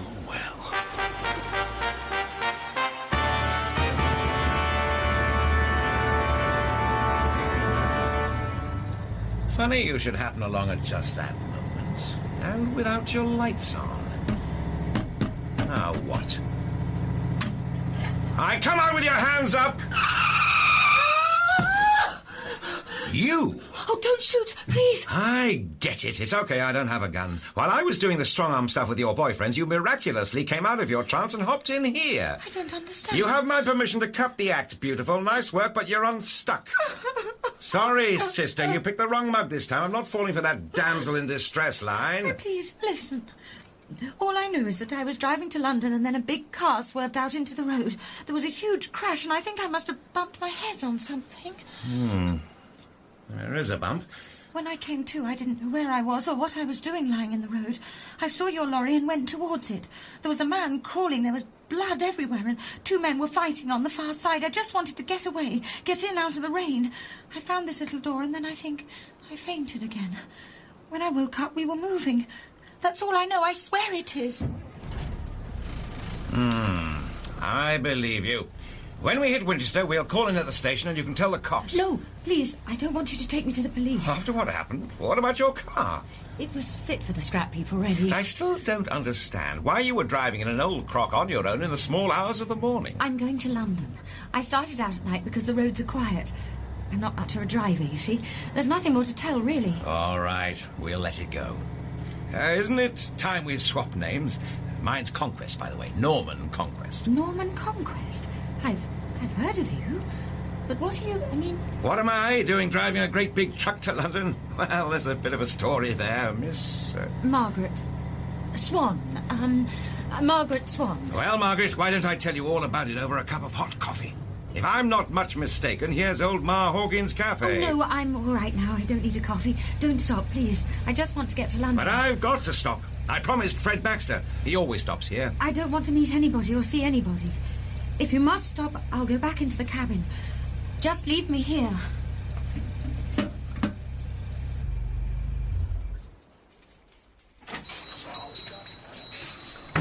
Sakes alive, Fred, I never known you be as late. Why? Well, you ain't Fred. Fred hurt his ankle and couldn't drive, so I'm driving the special for him tonight, Ma. You've not had an accident. A couple of thugs tried to pinch Fred's lorry, and I had to show them the error of their ways. That's why I'm so late. You sit yourself down, son. Well, I'll fetch you some coffee. Here's a paper while you're waiting. Thanks, Ma. Good grief. Ah, you might well look at that picture, lad. She may look like an angel on the outside, but I'll lay odds she's as rotten as her old man underneath. Her old man? Edmund Drake, you know, the Chedworth murderer, they call him. Shot someone over at Chedworth Park a few months back, he did. They've just sentenced him to hang. All that father-like daughter, I say. Here, help yourself to sugar. Well, whatever her father may have done, it's nothing to do with whether she's good or bad. Oh, Ma. Fred. I thought me watch was wrong. Sorry, I thought... Fred's hurt his ankle. This young man's driving the special for him tonight. I'm running a bit late, aren't you? Smash held you up, did it? Smash? Nasty one. You must have passed right by it. 2 cars, a spanking new Vauxhall saloon, and an old banger of a Moss Oxford. Was anybody badly hurt? Yeah, bloodthirsty old woman. Well, that's the strange thing. There's no sign at all of the drivers. But they say that there's a patch of blood on the road a bit further up the road towards Manchester. And in the back of the old Morris, they found the body of a gamekeeper from the Chedworth estate, shot through the stomach. Shot? Here. He must be there where you was jumped by those blokes. What? There were 2 chaps trying to make off with Fred's lorry. It must have been pretty close to the same spot. We had a set to, and I would guess that explains your patch of blood. It might at that, Mr. What did you say your name was? I didn't. It's Conquest. Norman Conquest. Conquest? I thought you looked familiar. Well, look here, Mr. Conquest. Perhaps you can explain to me why you didn't report this attempted theft. And how come you're driving Fred's lorry in the first place, come to that? I did report it, Constable. Superintendent Watling was there, so I told him all about it. He took charge of the 2... Superintendent who? Watling. H.G. Watling of the Winchester Division. Winchester? There is no Winchester Division. Come to that, I don't think I've ever heard of a Superintendent Watling, Mr. Conquest.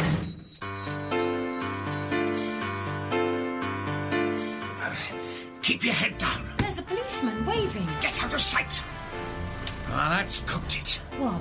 My goose, miss. And you're in the soup, too, right up to your swan-like, Miss Peggy Drake. I don't think he saw me. Oh, please, I can explain. You'd better and fast, because otherwise I'm driving straight to Staines Police Station and handing you over. Oh, no, please.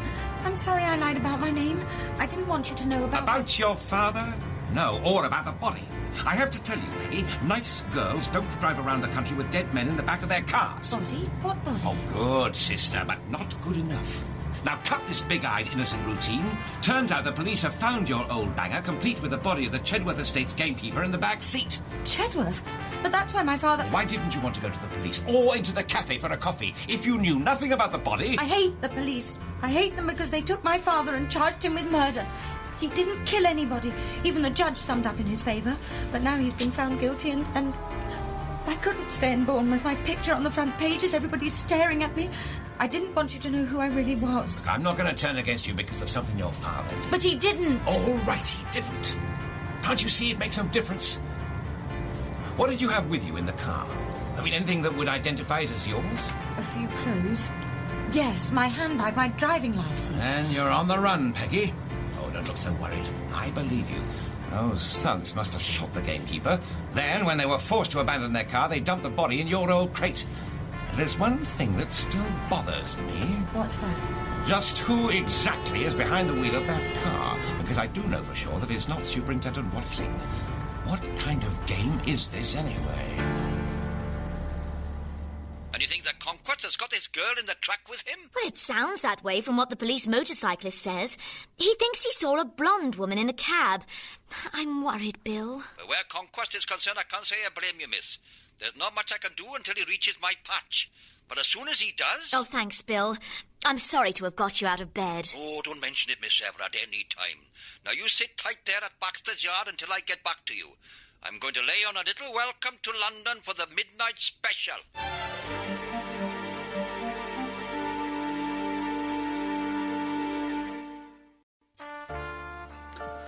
Walt? Come on, Walt. You can't stop here. We've got to keep going. Give me some more of that whiskey. Oh, my head. Now, we've got to find a phone, got to tell the old man. Tell him what? Tell him you've fallen down on him and we lost the icebox? He'd string us up. Falling down nothing. The icebox is safe. That truck driver gave it out good, but I've got brains, see? Now, while you were scrapping with him, I came to and I put the bag where it'll be safe until you want to pick it up. Where? Simple. I buckled the strap of the bag over the brake rod under the cab. You what? Get up the pole. We'll never see it again. The stuff's halfway to London by now. Yeah, and when it gets there, it'll turn round and come back. We'll see it coming a mile off with them big headlights and that sign up front, midnight special, and we'll be waiting, and we'll have guns, and there'll be a whole gang of us. But it'll be daylight by then. Shut up! Oh, come on, we've got to find a phone and get hold of the old man.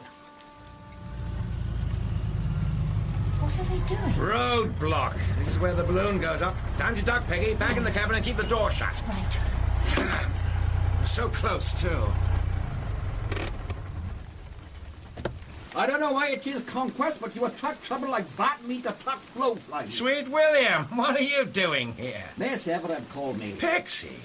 Where's the girl? What girl? Now, for God's sake, Conquest, don't make it worse for Miss Drake. I know that you've got Margaret Drake on board. I wish I'd known. It's been a lonely old trip. I could have done with some company. All right, men, search the back of the truck. And we'll want to have a look in that little cubbyhole behind the cab as well, Sergeant. Oh, well, now look, Bill, you can't say I didn't. There's nothing back here, Superintendent. What? Are you sure, Sergeant? See for yourself, sir. There's nowhere here for hide. Well, if you're satisfied then, Bill, you better shut the doors and stand clear. I'm moving off. I'm behind schedule already. Conquest, if you know something, then for God's sake, tell me now. Hampshire police have got a dead man in the back of Miss Drake's car. And a sighting by an officer puts her in your car. You've seen for yourself, Bill. There's no blonde in here, sadly. Well, what's this story about you having a run-in with two thugs and then claiming to have been fooled by some phony superintendent? I thought you could smell a cop a mile away. True, and I thought there was something fake about him at the time, Bill. Describe him. Tall, broad-shouldered, looked ex-military, a blue raincoat, soft hat, pleasant-looking fella, drives a red Jaguar, quite the gentleman. I can't exactly see him as a crook. Now, I really am going, Bill. You've got nothing on me, and you know it. Don't go playing the trouble hunter now. You've heard of the old man that has got all the hallmarks. I've heard of him. The old man. Does he really exist? Or do you just use him and his gang to put all the robberies you don't solve down to? Oh, very funny. Oh, how did you know Miss Peggy Drake's a blonde? The places are you up to, Conquest? As a girl, Peggy, where the heck did you find her hide? I don't know who was more surprised, Chief Inspector Williams or me. Well, when I heard the policeman asking about me, I guessed they might look back here. And then I spotted this little hatch in the floor. Good thinking. I opened it and could see the road below, so I lowered myself down. Then when you slammed the door, I hopped back up. Sweet William's face. It's a good thing I'm not very big. It was a bit of a squeeze past the big leather bag thing underneath. Leather bag? What leather bag? Is it a bomb? Beautiful. No, it's not a bomb. No one's going to waste engineering like that by blowing it up. It looks like a thermos flask. You're pretty warm there, Peggy. See this milled ring here? The letters changed when you turned it. Combination lock. 6 letters, billions of possible combinations. Steel's an inch thick by the weight of it. So that's what all this is about. Exhibit A, contents unknown, but probably worth a pot. Oh. You'd better get yourself hidden away in the back with this, Peggy. It's time we got to Izzy Finkelbaum's yard and got the truck unloaded. We've got to get back to Bournemouth. Back to Bournemouth? But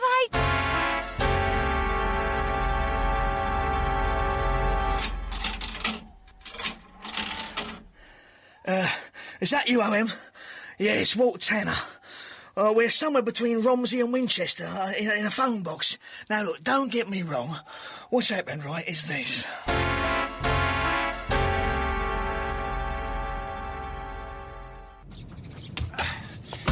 Brother Izzy Finkelbaum, I presume.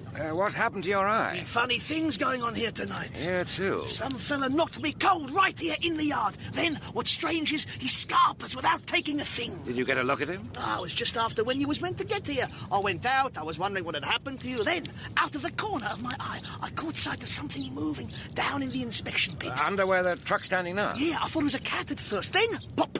When they found me, he'd vanished without trace. All I saw of him was a raincoat and... a soft felt hat. How did you know that? Here, Walt. It's the Daimler. I thought he'd just sent a couple of the boys. I'm scared, Walt. The old man never comes out on a job himself. Is that you, O.M.? Stay where you are. Keep out of sight of the road. I can't see you. No, but I can see you. Now, hand it over. Oh, we got the stuff all right. We torched the crib, no trouble. Then, going back to the car, some fool keeper tried to blast us with a double-barreled. We had to plug him. Don't talk so much. Let me have it. I'm getting to that. He wasn't dead yet, so we had to take him with us. Then someone else starts blasting away. The back tyres Get to the point. When we hit the main road, some girl in an old crate drives straight into us. Both the cars junked. We were stranded. It was a tight spot, O.M.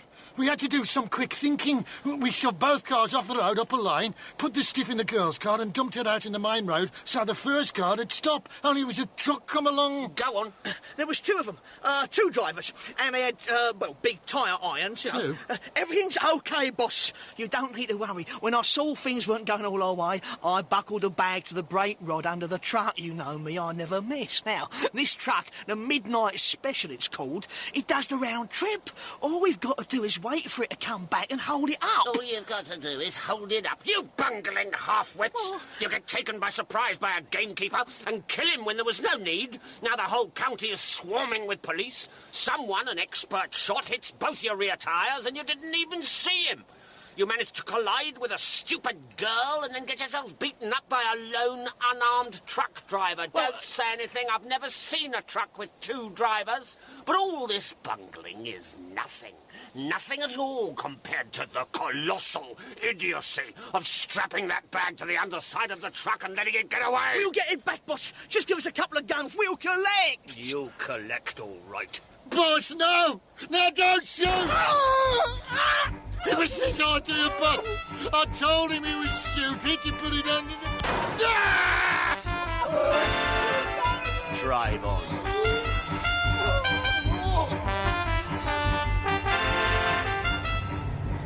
It all looks so different in the light. It is different. Whoever gave us that bag as extra cargo is probably waiting for us right now on the bag-shot Basingstoke Road. That's why we're going back to Bournemouth by way of Guildford and Alton. I don't want any more hold-ups. Now, while we haven't got any interruptions, why don't you tell me about what happened to your father? 2 years ago, not long after Mother died, some sort of disease attacked the chickens. Chickens? Well, Father had a chicken farm. We lost almost all of them. The profits went, we owed thousands. Father was so much in debt, to keep going, he had to borrow money on the farm from Andrew Holden. Well, who's he? Well, he was Lord Chedworth's estate manager. He lived at Chedworth Old Place. A couple of months ago, he got a letter from Holden saying that he wanted the money or the farm. Not the first man to do that kind of thing. Father was furious. He went straight round to see Holden and they had a right old shindy. It was late, gone 12, and I'd gone to bed, when Lord Chedworth came and hammered on the door to tell me that Mr. Holden had been murdered and Father was under arrest. Nothing like breaking it gently. Oh, Lord Chedworth was nice. A shot had been heard at Chedworth House, and the Earl and one or two of his guests had gone out to see what had happened. They found Holden. He'd been shot through the head. Father was there, and he had his old service revolver with one empty chamber in his hand. And did he say what he was doing out in the middle of the night with his gun? I don't know why I thought you would believe it. Father was out after a fox. With a pistol? He said that you could wound a fox with a shotgun and it would suffer for days. He was a good shot. I saw him get a fox with his revolver just a few days before. Well, that's when he used the bullet from the empty chamber. Didn't the defence show that the bullet from Holden's body couldn't have come from your father's gun? Well, that's just it. The shot that killed Mr. Holden went right through him. The bullet wasn't ever found. Well, it's all perfectly simple. All we got to do is find the real murderer and we'll have your dad out of jug in no time.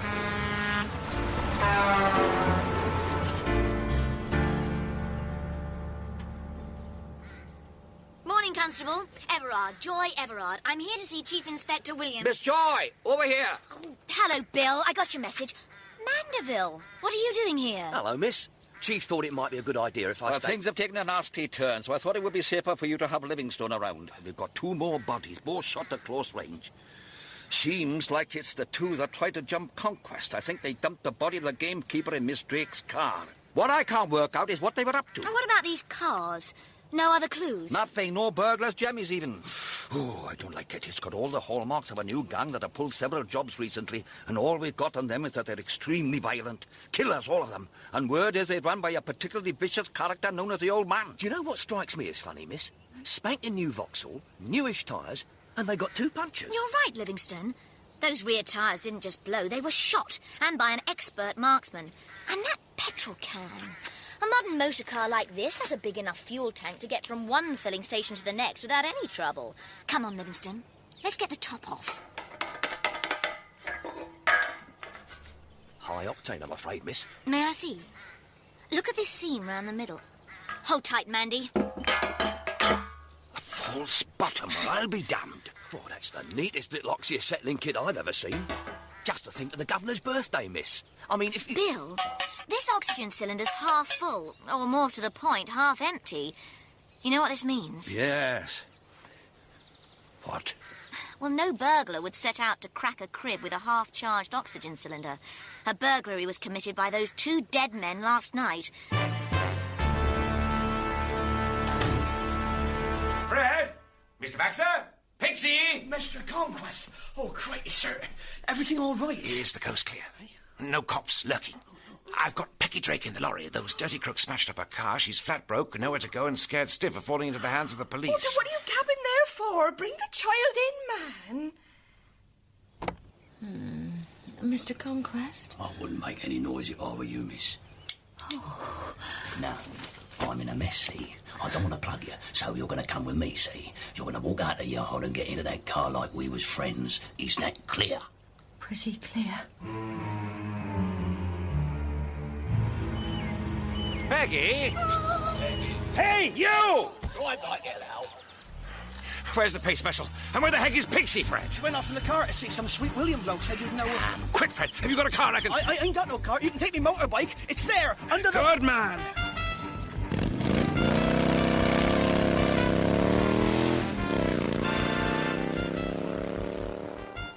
I don't know if I can do anything to help you, Superintendent. Filthy business about poor Doyle. Frankly, all this has been rather a shock. What those men were doing on my property, I can't imagine. Is there another house here about that they might have been No, there's no other house near. Apart from the old place. That's been empty since the Holden business. Devilishly unhappy all round. For Drake and that daughter of his, too. You've got the wrong chap there, you know. You've got a safe in your house, haven't you, Lord Chedworth? I've already told you there's been no burglary. You're quite sure? Of course I'm sure. I told you I examined the safe. Don't you think I'd notice if there's a gaping hole in it? What the devil? Hell of a racket, eh? Racing driver fella. Said he could use the park. We've got a 4 mile straight here so he can get really going. Let me out. This thing's a death trap. He's taking this monster to Bonneville Salt Flats for another attempt on the land speed record.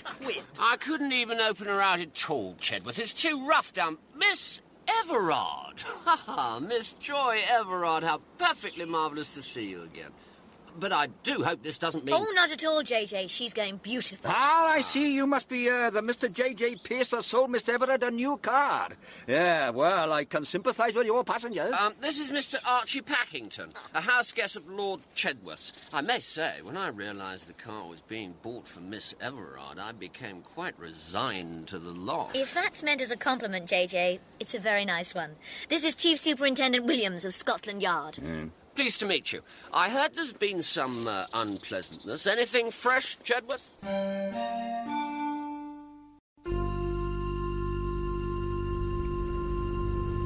Nice work, Manny.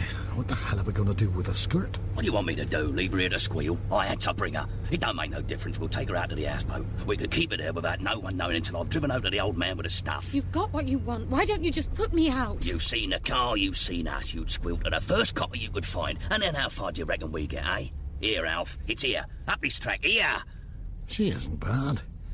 Maybe we'll have a bit of fun when we've got time to relax.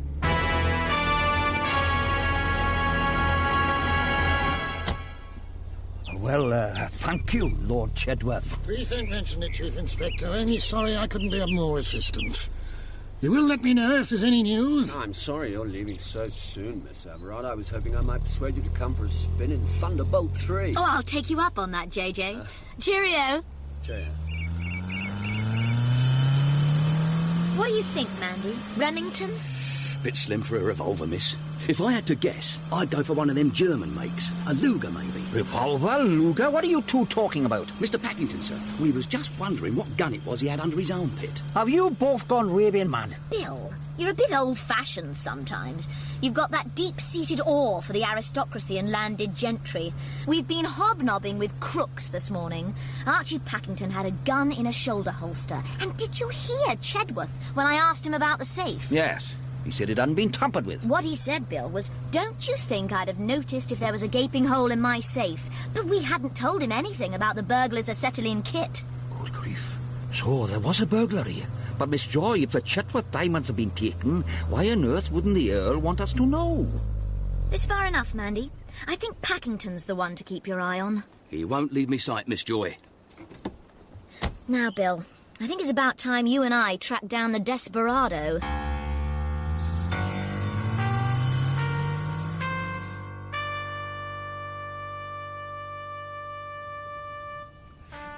Let me go, why don't you? Help! Help! You bastard little bitch! You can scream all you like. There's no one will hear you out here. Keep on hold of her. Get her on the table. We'll tie her down. Ooh. All you gotta do is relax, girlie. Here. What's that noise? Pink knickers with saucy embroidery. Alf, there's some crazy nut on a bike. He's coming straight at the boat. He's not gonna stop. Alf. Oh, my God, Alf. He's killed him. The crazy lunatic's killed him. They're both dead. I'm off. Mr. Conquest? Oh, Mr. Conquest. No. Peggy? Peggy? Are you all right? Yes. Oh, Mr. Conquest, are you hurt? That man, is he... Don't look. He's dead, Peggy. I'm sorry I had to do it. He meant to harm you terribly. Where's the other one? He ran off. He took the car. And the bag. Come on, Peggy. Here, let me untie you. Now you're safe. There's not a moment to lose. We've got to find our way back to the road and hitch a lift back to Fred's yard. Hello, stranger. Been for a picnic? Some picnic. Hello, Bill. Conquest. Aren't you going to introduce me to your friend? Peggy, meet young Pixie. There's not much of her, but she goes in for quality rather than quantity. You two had better get together. Hold your fire, Bill. Between us, Miss Drake and I can explain everything. Just wait till you hear what's happened, Miss Pixie. Mr. Conquest was wonderful. Knight-errant stuff, eh? In broad daylight, too. He rescued me from a houseboat. 2 crooks kidnapped me with the cylinder. The what? You never saw anything like it, Pixie. These thugs strapped it down to the lorry. Quartz-hardened steel with a combination lock Well, that must be what they took from the safe. The Chedworth diamond. Oodle. Oh, don't just stand there. Pile in. Oh, where are we going? To find Mandy.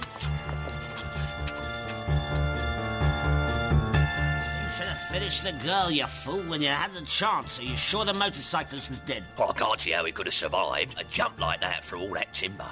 Alf was flattened. His neck was broken. Better get back to Chedworth House, Packington. There's no need for... Hello? What's this? Something wrong. Your information is not as reliable as you led me to believe, my friend. I don't understand. You led me to believe that when the safe was opened, the stuff would be in a strongbox. That's what Chedworth said. Strongbox? Look at this. As this cylinder is made from Kirtgen super steel. No blowtorch known would so much as discolour it. You mean we can't open it? The only way we can open this cylinder, Packington, is to force Chedworth to reveal the combination. But I can't. It's taken me years to build up a reputation as a harmless man about town. The information I pick up is worth thousands to us. The Chedworth diamonds locked in this canister are worth anything up to 100,000. You will bring him here with a gun to his head if necessary. Now, go. That's right, Mr. Conquest. Mr. Holden lived here at Chedworth Old Place up until he was killed. Funny how it's all tying together. So, Pace left. Then what happened, Mandy? Well, that fella Packington just waited. It was all quiet for about 20 minutes. Then this old boy arrives. Well, Lord Chedworth? No, it wasn't him. I'd never seen this fella before. He was really old, with a long white beard and hair, and dark glasses like he was blind. The old man, it must be. He goes into the house. Then this car comes up fast, and a bloke gets out looking real jumpy, with a big leather bag and straps round it. Beautiful. The canister. He goes in with the bag, then just as it's starting to get dark, he comes out again without the bag, but with Packington, and they head off across the park to the big house. And then I heard you lot coming through the bushes like an herd of elephants. We thought we were trying to be quiet. Shh! Look, they're coming out. Lord Chedworth's with them. I don't think they're out for an evening stroll either, by the look of that pistol in Packington's hand. Right, we'd better go and get some help. You go if you like, Bill, but these characters will be long gone by the time you get back here. I took the liberty of bringing along one or two things, sir. Brother Mandy, what would I do without you? It's only the little Beretta, sir, I'm afraid. Spare clip and your throwing knives. Conquest, I'll try to believe I didn't see that. They've gone into the old place. Let's try and get a bit closer. Oh, do be careful, Mr. Conquest. Don't worry. She took the words right out of my mouth, Desperado.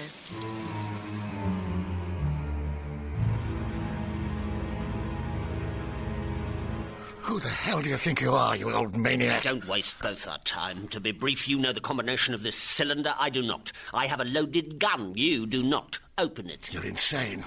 You can go to hell. I'm calling your bluff. If you kill me, you'll never get it open. Lord Chedworth, I am a very, very good shot. I have no intention of killing you, but I can make things very uncomfortable for you. Damn your eyes. You win. Easy, easy. Put your hands on the cylinder and keep them there. I hope you're not thinking of doing anything foolish. That's it. Now, undo it.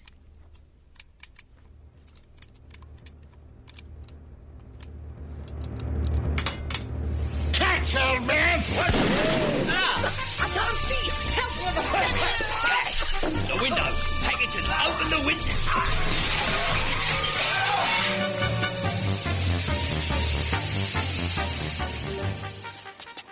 I don't believe it. The old man. Look at that old boy run. He's making for Pace's car. Bill, Mandy, watch those others. He's getting away with the diamond. Not if I can help it.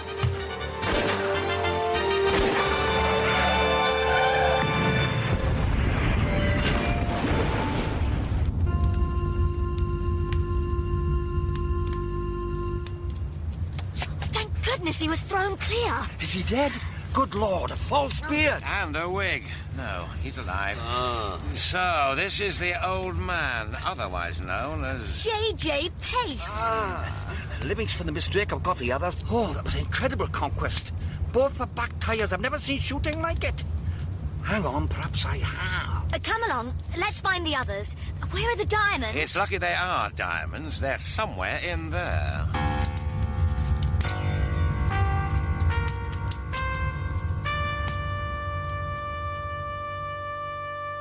Well, I'm damned. I can believe it of Packington. Never did like the fella, but Pace... Well, you'll get used to the idea soon enough. His obsession with motor cars has been genuine enough, but indulging in that sort of hobby requires pots of money. He's given the public a few sensations, but he's reserved the biggest for when he climbs the scaffold for the murders of Walt Tanner and Snoopy Briggs. I'll fix you, Conquest. The way you fixed Holden... Well, that was Packington. The fool panicked when Holden stumbled on him with Spriggs and Tanner the first night the robbery was supposed to happen. It was an accident. I never meant to shoot him. Mr. Conquest! Yes, Miss Drake, this confession would seem to put your father, Edmund Drake, well and truly in the clear. Oh, Peggy! I knew Drake was innocent all along, but there is something that does puzzle me, Chief Inspector. Why on earth did you want the Gainsborough from the library for forensic examination? What Gainsborough? Your superintendent came and took it away this afternoon on your authority. My what? Did he give a name? Watling, by any chance? No, Field, I think he called himself. Bosworth Field! Let me guess, was he wearing a belted Macintosh and a soft felt hat? That's the fella! What? What are you all looking at me like that for? Well, I'm afraid, sir, that you have been the victim of another deception. But he showed me his identification. If there's any consolation, the rogue had me fooled as well, Lord Chedworth. At least your ingenious anti-theft canister has saved the Chedworth diamonds. By the time that wetted car stops burning and that cylinder has cooled down enough to open, all that there'll be in the bottom is a melted lump. So that's why you tried to keep the theft secret. They're not real diamonds, they're paste. That's right, Miss Everard. Phonies, everyone. Good ones, though. Good enough to fool the Countess. And I hope they always will. The heirlooms were entailed, of course, but I sold them just the same. Well, wasn't that very naughty of you? Yes, which is why I daren't let the police know of the loss. There's no sentiment in my make-up, Miss Everard. A few years ago, these estates were practically bankrupted by agricultural depression, and hundreds of decent families, yeoman souls who have tilled the land in this part of the country for generations, stood to lose their livelihoods. So I sold the damned baubles to a private American collector. I've not increased my own personal worth by 1 penny. All the money went into the estates. Today, modern farming methods are showing good profit, and everybody is happy, including the Countess. I'm beginning to like you, Lord Chedworth, very much.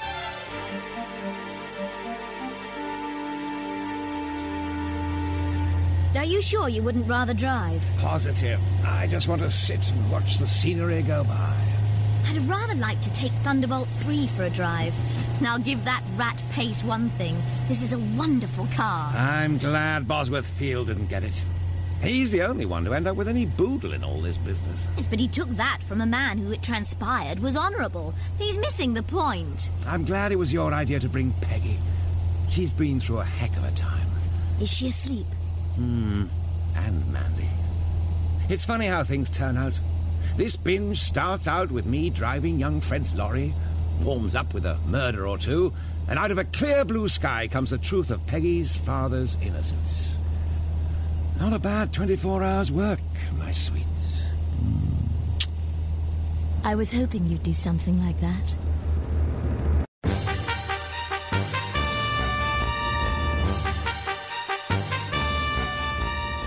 In Blonde for Danger, adapted for radio by Guy Fithen from the book by Barclay Gray, Christopher Cazenove played Norman Conquest, and Bonnie Langford played Pixie. Richard Davis played Chief Inspector Williams, Colin Spall, Mandeville Livingston, Bill Nye, J.J. Pace, Alice Arnold, Peggy Drake, Sean Prendergast, Fred, Anthony Jackson, Lord Chedworth, and Ali Hames, Ma Hawkins. Other parts were played by members of the cast. Music was composed by Robert Rigby. Blonde for Danger was produced by Stuart Richards and Michael Cameron. Action. The director was Adrian Bean.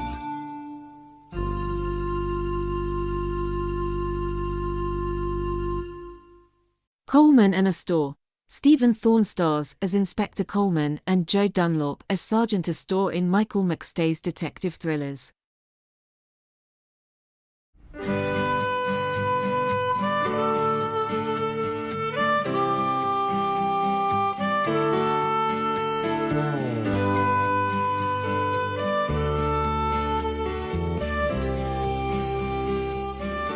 Coleman and Astor by Michael McStay, with Stephen Thorne as Inspector Ronald Coleman and Joe Dunlop as Sergeant Fred Astor.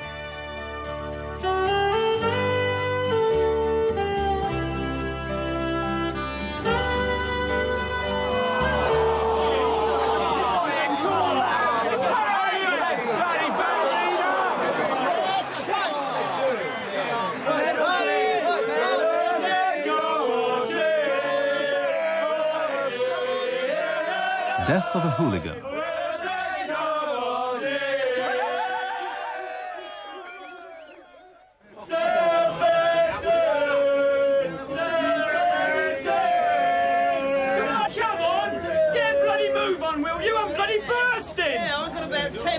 Inside me trying to get out. Hey, Benny, you got any more in that bottle? Yeah, hang on, Jackal. Let's get rid of this lot first. It's like the bloody United lot. They got in there first. Yeah, come on. Don't stand around admiring yourselves. Just like the bloody team. Get on with it. Oh, God, I can't help myself. I gotta go. Oh. Yeah! Oh, for God's sake. Bloody animals. You're just bloody jealous. We're waiting for you, though. We'll miss the second half. Can't miss the second half. We're going to thrash your bloody lot. Yeah. Good man, Tonto. Come on, lads, all together. Yeah, filthy devils. Bloody hooligans.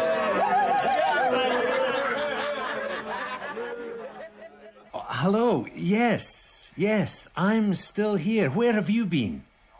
Yes, all right, but I've been hanging on here for 10 minutes. Well, is she there or not? Oh, come on, it's not the biggest nick in the world, is it? Come. Oh, are you busy, Sarge?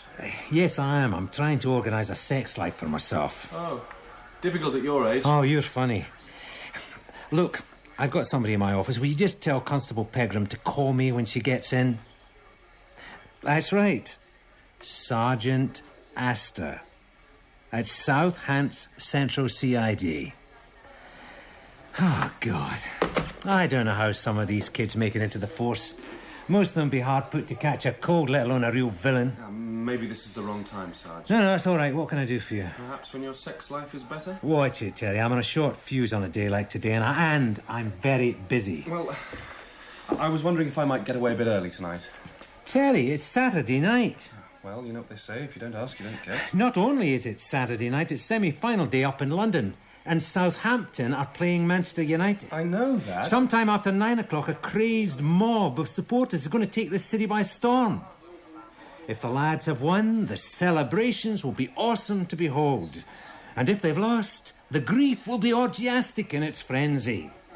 Either way, every available copper's going to have to be out there on the streets. I'm only doing the desk. And we'll need teams of bobbies armed with pens just to book them in. It was just that I had the chance to get out on the cars tonight, and I wanted to see... Yeah, I know, Terry, but there'll be other times. I've only been back a few weeks. Look, get settled in first, then I'll do what I can to push you towards CID, eh? The cars are not CID. It's all experience, though, Sarge. Ah, you'll get all the experience you can handle tonight.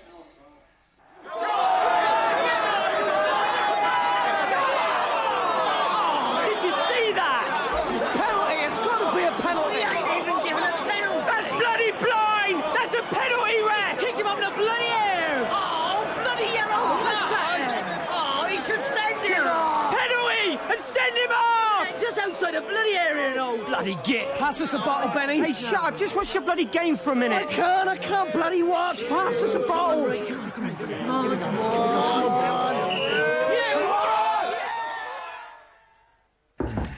Come. They just scored, Sarge. Who did? They did. We did. Oh, are you talking about the football? Yes. Southampton. We just scored. How long have you been a Southampton supporter? I'm not. Oh, but you have to show an interest in local affairs. Ah, well, for me, Celtic's local. My only interest down here is who gets to clear up the mess. How do you mean, Sarge? The psychology of the football hooligan, Terry. If their team loses, they get drunk in London, smash up the pubs up there and sleep it off on the way home. Less problems for us. But if they win, they get drunk all the way home and smash up the pubs here in Southampton. More problems for us. Oh, well, doesn't sound too good then, Sarge. That was Southampton's third. 3-1 up and only a few minutes to go. Oh, God. Hey, get him in again, Tonto. Oh, no. Oh, come on, lads. Drink up. We can't get the train, Benny. Oh, bugger the train. I'll get us the car. Come on. Whose shout is it? Well, get him in. Keep it down, eh, lads? Bloody Northern gets. Did you see it? 3-1! Oh, did you see our Dougie? Dougie, golden boot. Dougie, golden boot. Dougie, Hey, Governor, do these again, will you? 4 pints of that nuts water you got there. All right, then just keep it down, will you? Did you see it? Did you see our Dougie? Ah, 2 bloody goals, Yeah, Jackal. 2 goals, one with his head. head! Oh, one with his head! Dougie, Dougie, golden head! Dougie, Dougie, golden head! Shut up! Clear off back to where you come Hold from. on. Who are you talking to? I'm talking to you. Just everybody take it easy. You shut it! Bloody Northerners! I'll do to you what we did to your bloody football team! Take it easy, Benny, take it easy, there's a lot of them! Yeah, nobody tells me! Now look, I don't want any trouble, but if I do, the law will be here in 2 minutes. Now you've got your drinks, drink them up and clear off. Oh, are you telling me? Come on, Benny, we got a train! I'm just asking you to keep it down. Yeah, it's lucky for you I got a train to catch. Yeah, come on, Benny. Yeah. Come on, lads. Not with my glasses. Come on, you leave those glasses here. Hey, you want your glasses? Here, have your bloody glasses.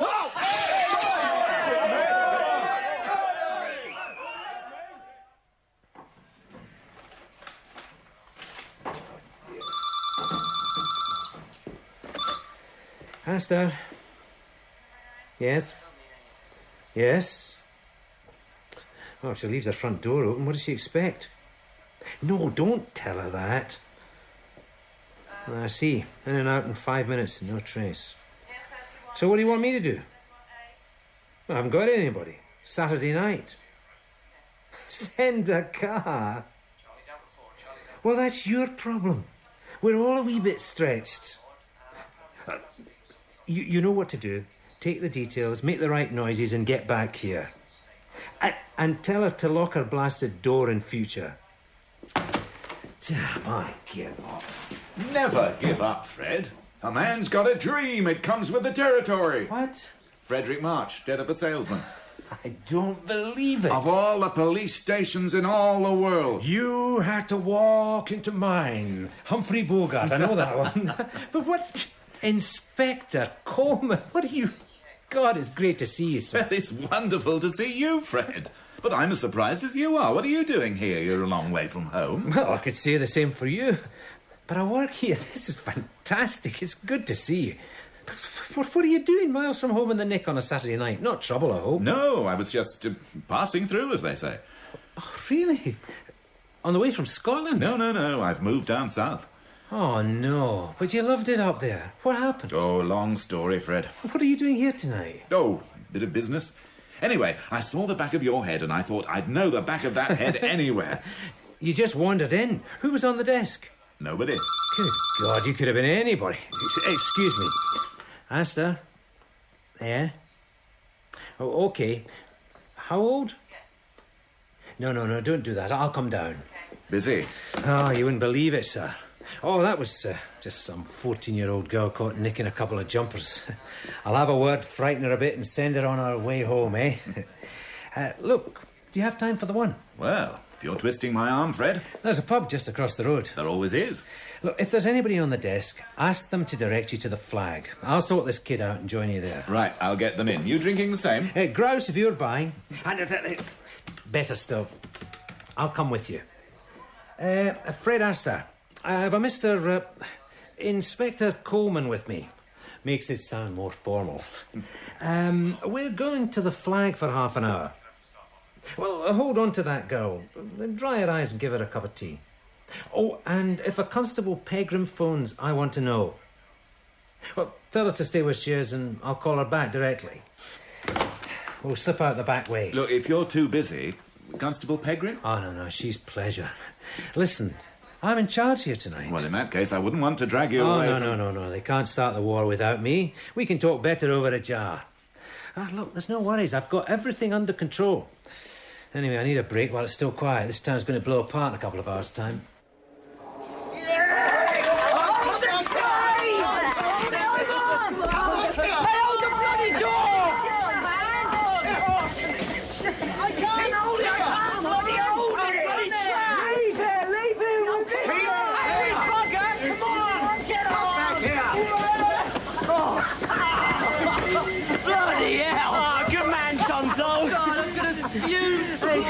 Get in there.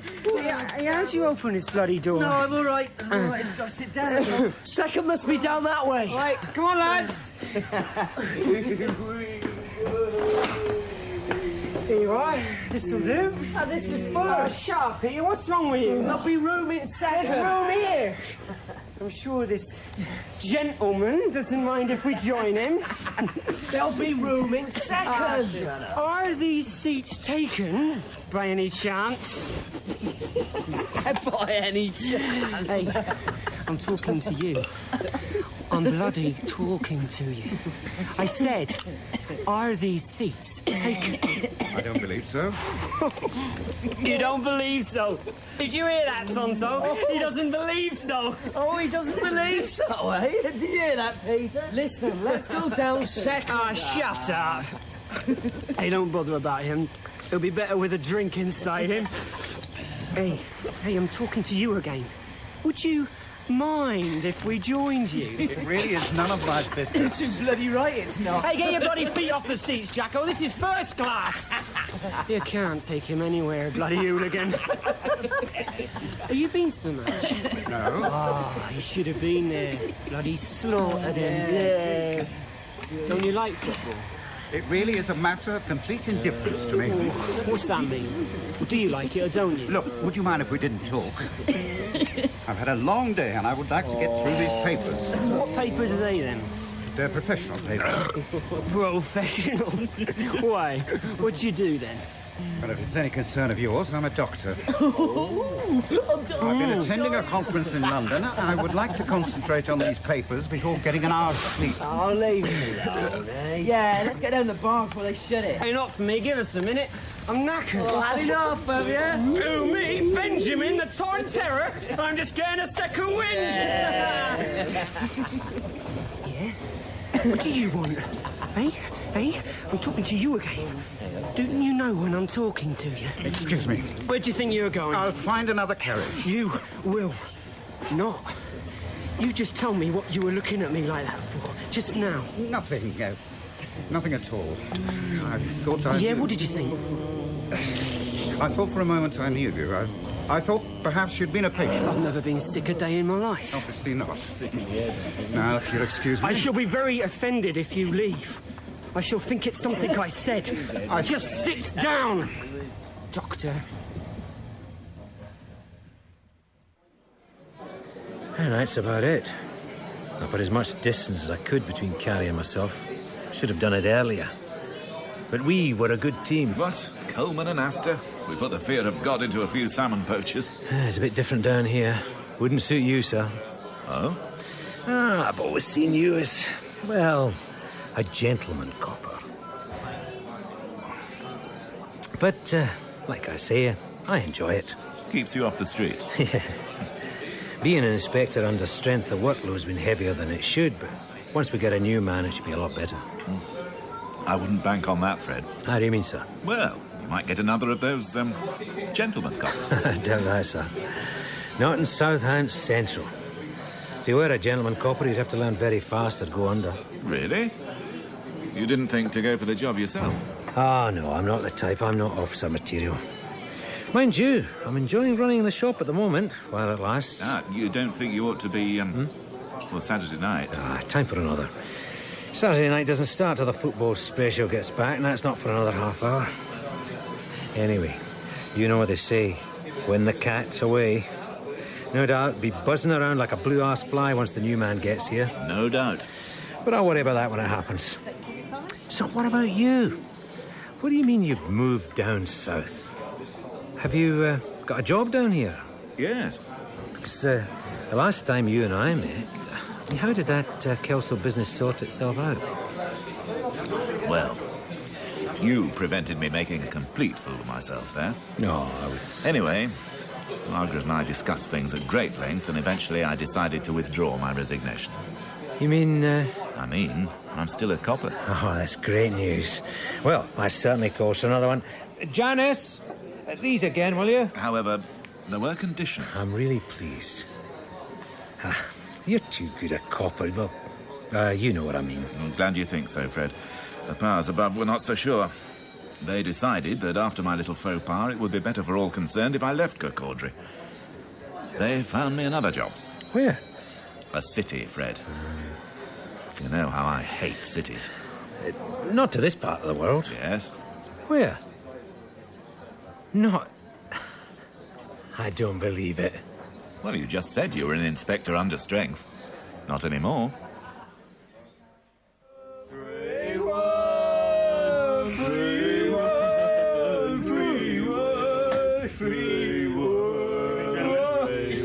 Tickets, please. What? Hey, tickets. Who's got the tickets? I haven't got the tickets. Have you got the tickets? Tickets, me. I haven't got the tickets. Have you got the tickets? Hey, Peter, wake up. Hey, wake him up. Hey, wake up, you dozy get. What? Demand one of your tickets, man. You've demanded tickets. Oh, yeah, I've got mine. Your tickets, sir. Thank you, sir. What time do we arrive? 17 minutes past 10, sir. Well, give demand a ticket. This ticket is not valid for this train. This is a special excursion ticket. Tickets for bloody Southampton. It's for the special excursion train. Yeah, but we missed this special excursion train, didn't we? Yeah, there weren't no room. Well, you have to pay excess fare then. Oh, God, Alex. And it is a second-class ticket. So bloody what? This is a first-class compartment. As far as you are concerned, I am first class, boy. Look, there really is no need to be so abusive. Whatever your name is. Yeah, take it easy. I say, boy, that I can travel on this train any bloody where I like. Yeah, come on, Ben. Can you stop the train? No, I don't think that'd be necessary. Get the police. Police? Oh, I got you marked down. You, whatever your name is. Look, I don't want any trouble. Look, you, all of you, get out of here, or I shall insist this gentleman contact the police. Oh, you found your mouth all of a sudden. Let's get out of here. Let's get a drink. There are seats available. I don't give a monkeys. I'm not talking to you. I'm talking to him. You. What's your name? Come on, Benny. Come on. Just take your bloody hands off me. Come on, I'll get them in. All right, just take your bloody hands off me. You, whatever your name is, I got you marked. I'm not going to forget you. Come on, Benny, leave him. You don't want to waste your time on people like this. Come on. I'm bloody gasping for a bevy. Hey, ain't we're a non-smoker anyway. Benjamin. What's that? You are Benny Benjamin? That's it. That's me. Benny Benjamin, the Totten Terror. You remember that? Because I'm not going to forget you. I've got you marked. I'm going to remember your face. Come on, lads. Thank you, sir. I'll contact Southampton. I'll get the police to meet them. Yes. Yes. Benny Benjamin. Oh, my God. What I mean is, sir, you'll get used to it. You don't believe that, do you, Fred? You think I'm going to hate it. What did you call me? A gentleman copper? I didn't mean that... Oh, I expect you're right. I always wanted to be Humphrey Bogart, Sham Spade. But I'm afraid I'm more of a Nick Charles. Who's he, sir? The thin man, William Powell. You are hopeless, Fred. Sorry, sir. But I'll have to learn, as you said. Well, there's not a lot of room for the... The amateur detective? It's not for me to say. You're quite right. Be positive. That's what Margaret said. If you can't take a joke, you shouldn't have joined. Did Mrs. Coleman say that? No, I said that. Sarge! Fred, there is a half-dressed constable at the door trying to attract your attention. Oh, damn, I should be going. Sarge, telephone. Oh, right. Would you excuse me, sir? That's probably... Yes, of course. I'll be across in a moment. Oh. Fred?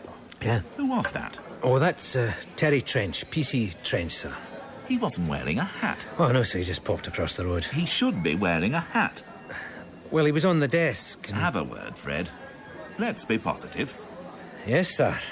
It's called the blue-arsed fly syndrome, Fred. Hey, you!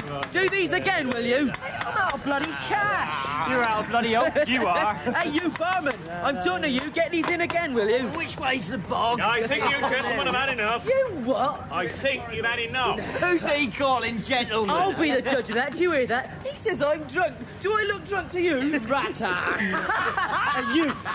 I've had about enough of you and everybody on this bloody train. Now put them up again, or I'll be over there and help myself. Right, this bar is now shut. I am shutting the bar. You shut the bar and I'll shut you. For good. This is a staff announcement. Will the guard please come to the forward buffet car? I warned you. Benny, just wait a minute. Look, he doesn't mean that. I'll tell you what we do, right? We put our money on the bar, see how much we got, then we can buy as much whiskey as we can, and then... Skin. Come on, you're just shut up, right? Then we'll buy all his whiskey, then we can shut his friggin' bar. The bar is closed. I bloody warned you! I'm gonna get you!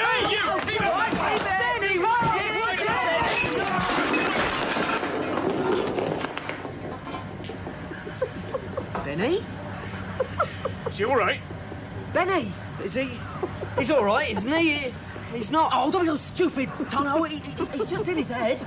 He looks terrible. This is a staff announcement. Will the guard please come to the forward buffet urgently?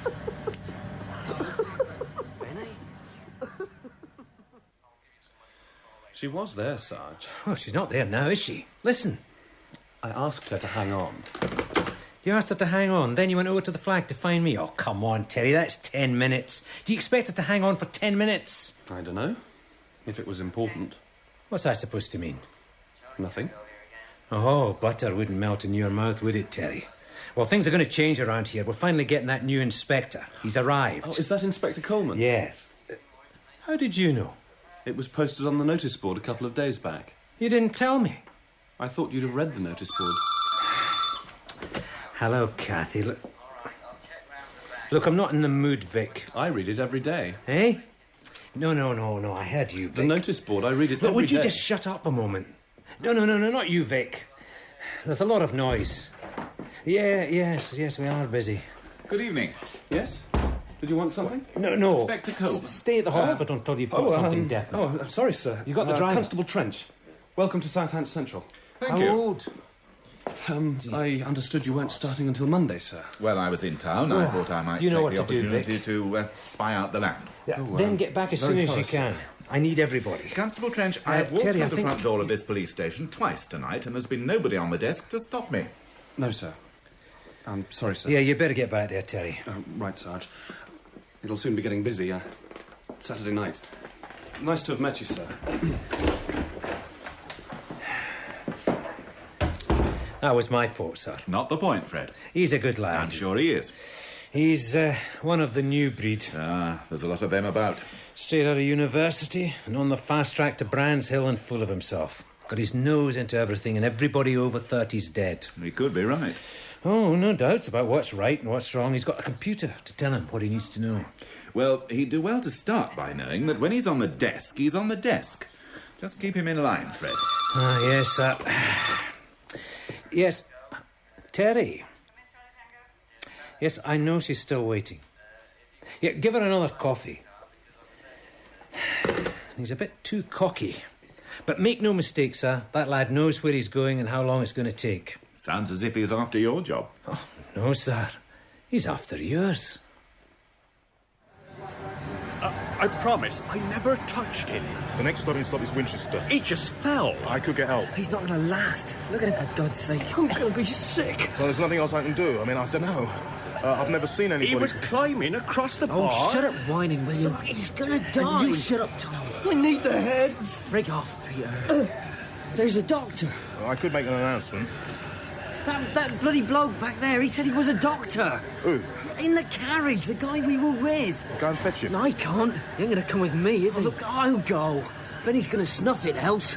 I'll go. Harry, you put out an announcement. Right. I'll go and find him, all right? Hurry up, for God's sake. If there is a doctor on board the train, will he please come to the buffet in the front portion of the train as soon as possible? Right, Asta, Josie, yes. Well, what the hell are you doing there? I don't give a damn. I'm short of bloody personnel too. I'm sorry, I didn't mean to shout, but anybody can handle a few smashed windscreens. It's probably some idiots off the first train, and they're the ones that haven't had a drink. Look, I can't have a car... Look at me. Yeah, all right, Josie. Yes, knock on a few doors and ask if anybody saw or heard anything. Yes, you know the form, but don't waste any damn time on it. Get back here. I have a trainload of real maniacs arriving at 10 o'clock, and when they do, I want a very obvious police presence. I'm sorry, Fred, but I didn't even know my way back to the front desk. No, sir. Oh, with leave and sickness, I sometimes think I'm the only one looking after the shop. And I still haven't seen that kid downstairs. No, I didn't touch him, Doctor. He was very drunk. How drunk? We did a few bevies. How many? Who was counting? He can hold it. Yeah. Your friend is having a heart attack, and all you can do is brag about his capacity to hold his drink. How many? I don't know. How many? Well, they must have had 5, 6. Oh, good God, that's enough to... And before that, you'd been drinking before you got on the train. We've been drinking all day. All day? Well, on the train down. It was the match. He was trying to climb over the bar. What do you want to do, Doctor? Well, he's probably dying from alcoholic poisoning. Oh, God! Oh, get in the bloody bowl. I'm sorry. I'm sorry. Look, he might not be dying. He can handle it. Yeah, he can handle it, eh, Jacko? Yeah. Doctor. Pass me my bag. I want this train stopped. Well, we've just gone through Basingstoke. Winchester's the next stop. Winchester. Well, what are you going to do? Well, I'm going to give your friend an injection. Try to reduce the pressure. Is there anything I can do? Yes, get them out of the way. Over there. I need space. Yes, sir. Well, come along, gentlemen. Yes, you too, if you'd be so kind. Yes, sir. Oh, then you stop the train at Winchester. Have an ambulance standing by. You'll have to pump his stomach. If he lives that long. Look, you're all right. Do you understand? Yes. You're in the police station. You'll be charged later. But for now, I'm going to send you with this officer to find you a cell for the night, till you've slept it off. Do you understand? And if we find your trousers, we'll give them to you. Southampton Central? Look, Phil, could you get him a coffee, see if you can find him some spare trousers? Yeah, right. Come on. Sorry? Say again. I'm in the interview room, Terry. God. Yeah, I don't know. Look, hold on a second, will you? Sergeant I'm Astor. not here, Terry. Handle it yourself. But I think it's urgent. Terry, I've got to talk to that young girl. What do you mean you think it's urgent? There's a man died on the London train. Is he expecting a refund? Pardon, sir? Never mind. What's it to do with us? Would you speak to them, Sarge? I'll slip away quietly, Fred. I'm already looking forward to Monday morning. Sergeant Astor here. What's the problem? God, I could do with a drink. You all right, Peter? No, I'm sick. Oh, that will be the police. Good evening. I'm Sergeant Astor. This them? Yes, sir. Joseph Atterley? Yes, sir. And you? Henry Peterson. I'm a steward. They've been... Yeah, all right. I think I've got the basic facts. Where's the body? Winchester Hospital, sir. Where? In Winchester Hospital. I'm afraid the man was already dead, but I thought a paramedic team... And who are you? Dr. Ian Kendrick. A doctor? Yes, I tried to administer... I've got an ambulance standing by here. The body's in Winchester. Yes, sir. Why wasn't I told all this? You put the body off in Winchester. That ambulance has been waiting around here. It's needed. Tonight of all nights, it's needed. That's why the train was so late. Yes, sir. Well, I made a very full report to the station manager direct, sir. Oh, I'm sure you did. There's been the usual breakdown of communication somewhere. How much longer we got to stand around here, eh? What's your name? Jacko Jackson. Will you pay good heed, Mr. Jacko Jackson? I'll keep you here just as long as it takes... You ain't got no right. I've got all the rights that take my fancy. You try me. Doctor, how did this man die? I've obviously not been told the full facts. The exact cause of death was a heart attack brought on by a fall after excessive drinking. A fall? I never touched him. He was trying to climb over the bar, you see. I tried to help, but there was little I could do. I wanted him into expert care as soon as possible, which is why he was put off at Winchester. But you said he was dead. To all intents and purposes, he was dead. But one clutches at any straw, and I'm also only a GP. It's always as well to cover one's own back in these situations. Relatives, you know. No, don't tell me, Doctor. Right, well, there's really very little to be gained at this time of night. You'll all give your names and addresses to the constable here, and then you're free to go. Somebody will speak to you later. Excuse me, sir. These people have not paid the correct fare. Well, you can sort that out. We've got bloody tickets. The tickets are not valid. And they was very abusive and threatening. What do you mean, abusive? He doesn't even understand a bloody language. Look, you'll go with this constable and this gentleman and you'll pay the full fair due. And if I get one word out of you, I'll hit you with everything I can think of. Have I made myself clear? Oh, I'm bloody terrified. All right, constable. Start with behaviour liable to cause a breach of the peace. Oh, come on, Joe. Book 'em.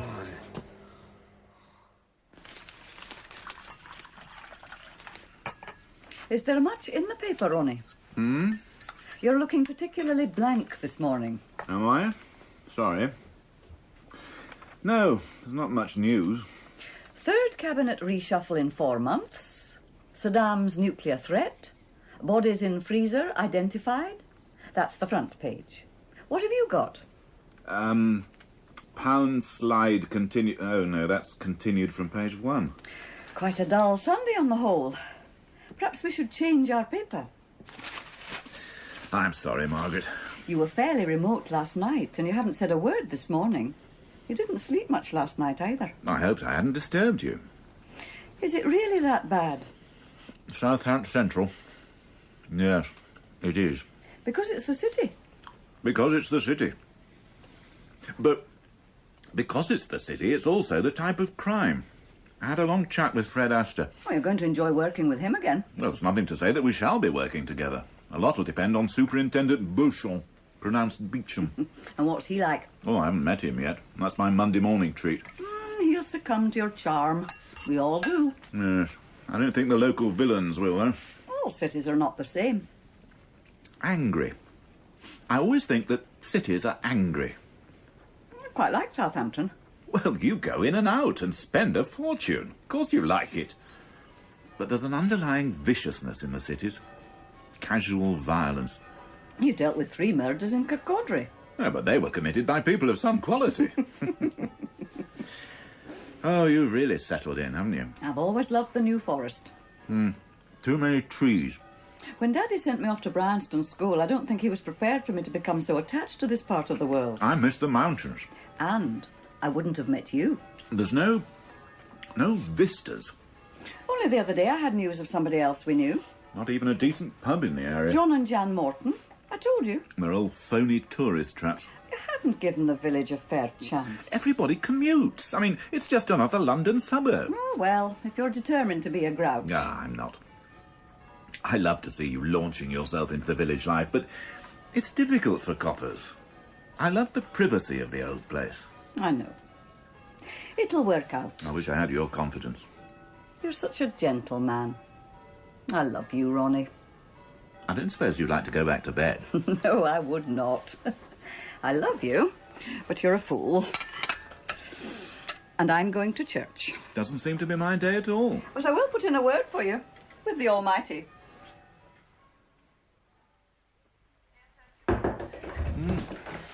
Oh, the new inspector's just come in, Sarge. Looks a bit lost. New boy. Won't take him long to find his feet, Terry. Then he'll have us all jumping around. Here's one for you. You've been to university, haven't you? Yeah. Ah, well. Have you ever been in a bathroom and there's one thing there you can't see any use for? Is it a riddle? No, someone's nicked a lorry load of bidets. Now, what use would anybody have for 200 bidets? Ah, well, I'd check out the local YWCAs. Oh, yeah. Forgot about you, sophisticated southerners. We were never bothered where I came from. Right, I'll give it to Fordyce. She can look into it. Well, is that it then, Sarge? Yes, go on, get back on the desk. Right, Sarge. Morning, sir. Good morning, Constable. Morning, Fred. Ah, morning, sir. God, this place is like a rabbit warren. Where's Superintendent Beecham's office? I'd better make myself known. Oh, next floor. Go back to the stairs. Turn left. Then the first. No, it's not. No, the first corridor. At least. No. Though you could go that way. It's difficult. I think the best way is to go to the next floor and ask somebody there. I can see why they took you off traffic. What's he like? He? Yes. What's he like? Or is that information classified as well? I seem to have caught you on a bad morning. Oh, the superintendent. Oh, I think you're going to get on very well there, sir. Your kind of person. Really? Oh, relaxed, easygoing to a fault. Come on, Fred. We've known each other a long time. Would I lie to you, sir? Yes. I hope he's not one of those regimental sergeant major types. Oh, definitely not. Like, you'll make up your own mind, sir, but I think you'll be agreeably surprised. Well, we'll see. If I ever find his office. I have the feeling that's going to cost me a large malt. Come. Oh, good grief. Can I help you? I doubt it very much. I've been wandering through this maze for hours searching for the Holy Grail. I beg your pardon? I'm trying to find Superintendent Beecham. I wouldn't have thought it was that difficult. Well, you've probably been here far longer than I have. What does it say on that door? It says Superintendent Beecham. Then who would you expect to find behind it? There's no need to be sarcastic, young lady. I'm not in the best of humours. I'm having a bad morning. Which doesn't look as if it's going to get much better. Do come in, Inspector Coleman, and shut the door. I take it you are Inspector Coleman? Yes, I am. Oh, good grief. That's right, Inspector. A single crown. It signifies Superintendent. Superintendent Beecham. Superintendent Barbara Beecham. Yes, I'm sorry, Ma'am. I didn't realise. I wasn't expecting... Nobody warned me. Please, take a seat. I wish I hadn't given up cigarettes. I need something to calm my frayed edges. I don't permit smoking. No, I don't smoke. I have no wish to die as a result of somebody else's vices.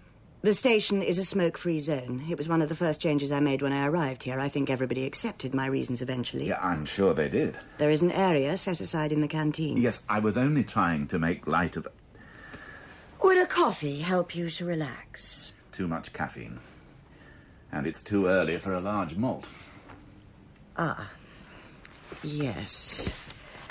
Needless to say, I've spent some time studying your confidential file. You have read it yourself, I take it. Far too depressing. I note that at Kirkcaldy you were in the habit of taking your lunch in, the Prince Charlie. There's not a problem there, I hope. Not for me, Ma'am. Because a word that crops up on more than one occasion is difficult. What does that mean, I wonder? Would you call yourself difficult? Not at all. I also note that you're given to intuitive thought and consequently acting on what is no better than a hunch. I don't like that. Well, it doesn't suit everybody, Ma'am. We all have our own methods. I mean, Inspector, that I do not approve of my officers working in that fashion. I also see that on the most recent occasion you made a grave error of judgment which led to you offering your resignation. Is there any good news? Yes. Superintendent Macaulay did not accept it on the grounds that you were far too good an officer to be lost to the force. You have also had some spectacular results. That's a relief. I don't like spectacular results. I like results that are reached methodically, are watertight, and regular. Sadly, the crime rate is increasing daily. But since my arrival here, our detection success rate has risen by 7%, and the conviction rate by 18%.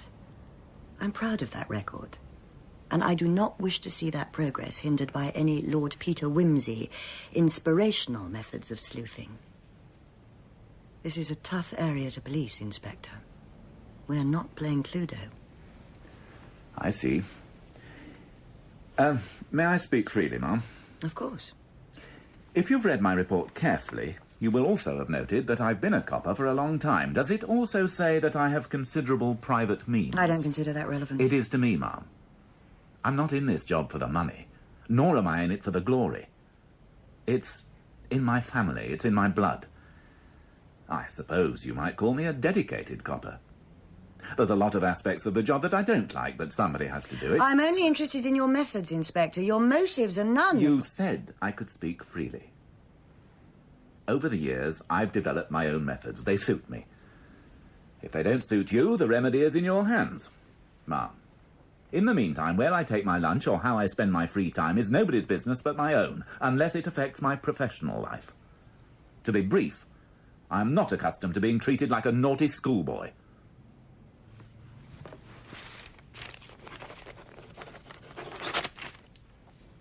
Forgive me. I was adding an adjective before the word difficult. Inspector, I'm sure that you are aware of all the reasons why morale is currently so low. None of us finds it easy to do our job. However, I suggest that you should try to come to terms with the fussy females, just as I have learned to live with overbearing males, with overt sexism. I've tolerated the patronizing pat on the shoulder, and not only on the shoulder, from men determined to show their lack of prejudice by encouraging the little woman. I've lived with it, because I've always known exactly where I was going. However, I find now that amusement has sometimes been replaced by resentment, possibly because I am not prepared to allow anybody to take advantage of my sex. Nothing was further from my mind. You see, it's that kind of remark that... I was not attempting to... No, of course not.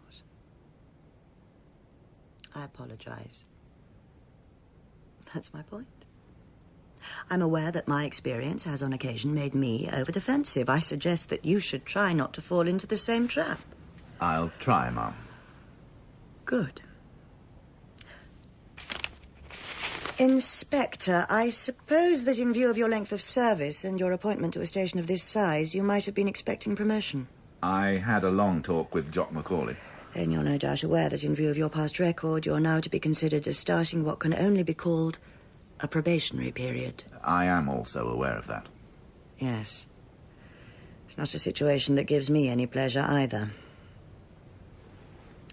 I suggest that we have both started off on the wrong foot. I shall lock this report away and form my own judgments. In the meantime, welcome to Southampton Central. Thank you, Mum. Oh, Inspector. Sergeant Astor. Yes, Mum. You've worked successfully together in the past. Yes. Perhaps you'd like to renew that partnership. I like successful teams, Inspector. Thank you, Mum. We both like that. By the way, Mum, it's Ronald. Ronald Coleman? Yes, Mum. I see. Thank you. I'll remember that, Inspector.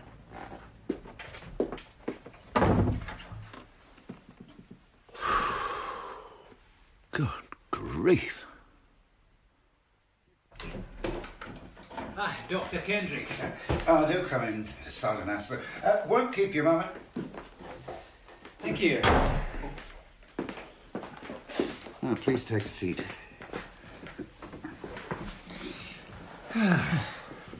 Oh, what can I do for you? Oh, nothing serious, Doctor. Hope I'm not disrupting your morning. Oh, not at all. Monday morning, always busy, and even more so after such a pleasant weekend. Most of them with backs after the first day in the garden since winter. Look, I can come back. No, it's not necessary. There's only Mrs. Hill, who's a hypochondriac, and who will be much better after a prescription for some harmless analgesic, which is nothing more than a placebo. The other elderly lady is Mrs. Patterson, who is lonely. She comes in every Monday for company. And the reassurance that somebody cares for her. Well, it's a very important aspect of the health service that politicians fail to comprehend. Well, I'm only here to thank you for what you did on Saturday night. No, not much, I'm afraid. If you could just tell me again... the youth. What was his name? Benjamin. Yes, well, he had been drinking excessively, had fallen and hit his head. Who called you? They put out an emergency call, but in fact the guard fetched me. I had mentioned that I was a doctor. Those youths had been behaving objectionably earlier. Well, stupidly. You know, drink. Well, he was in the process of having a heart attack. Fortunately, I always carry my case with me. I'd actually been to London on a conference, so I injected glucogen to stimulate the liver to produce sugar. Unhappily, I was too late. And the rest you know. Yes. We haven't managed to trace any next of kin yet. He was living in a squat. There's a record of violence, theft. Well, I expect you know the type. Yeah. What about the others? Same story. I kept them in overnight, but it doesn't do any good. Cities are full of them. There'll be an inquest, of course. If you could make out a full report, I can see no reason why you should have to attend. I should be grateful.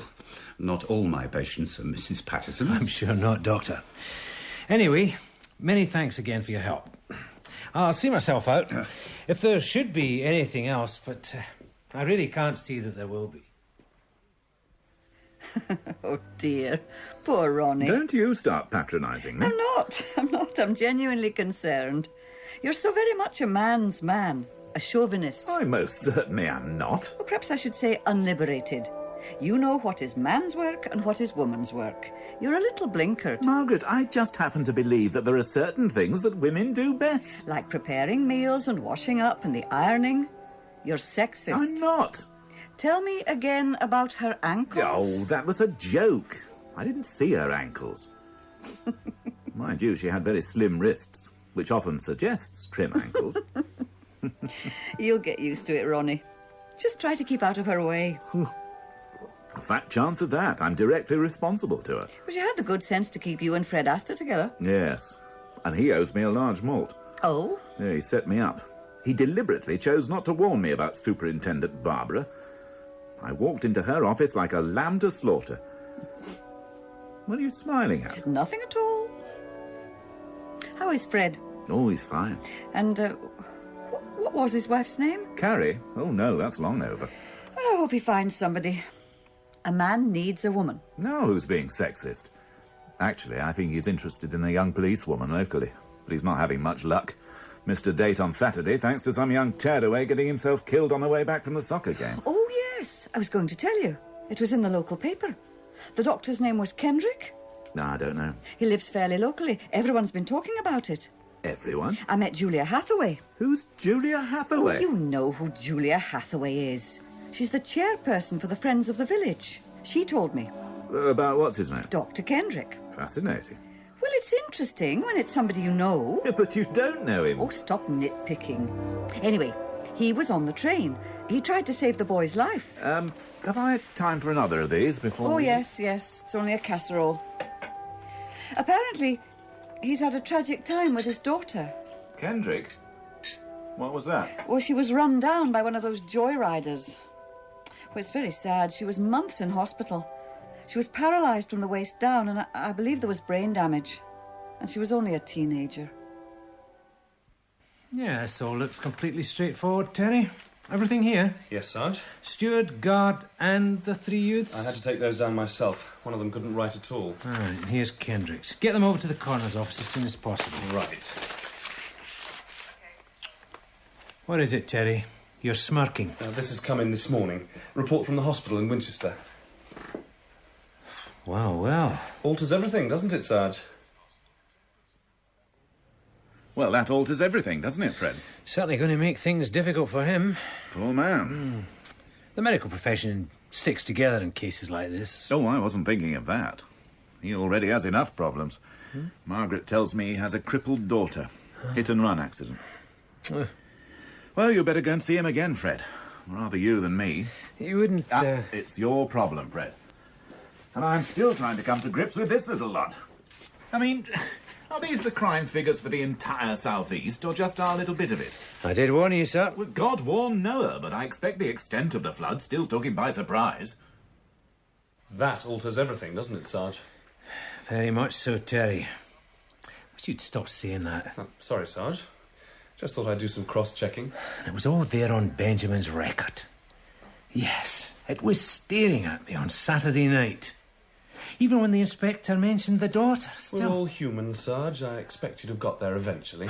Thanks for the vote of confidence, Terry. Now, get me everything you can find. The court case, the hospital, the lot. Hello, sir. Sergeant Astor. Something you ought to see. The Kendrick business. It alters everything. I didn't know who he was. He was a drunken lout who was in danger of dying as a result of his own excesses. And I had the misfortune to be on the spot. And I find that very difficult to believe, Doctor. Are you saying that you sat in court, gazing at the man who ran your daughter down, and 18 months later you failed to recognise him? Benjamin had long hair and a beard.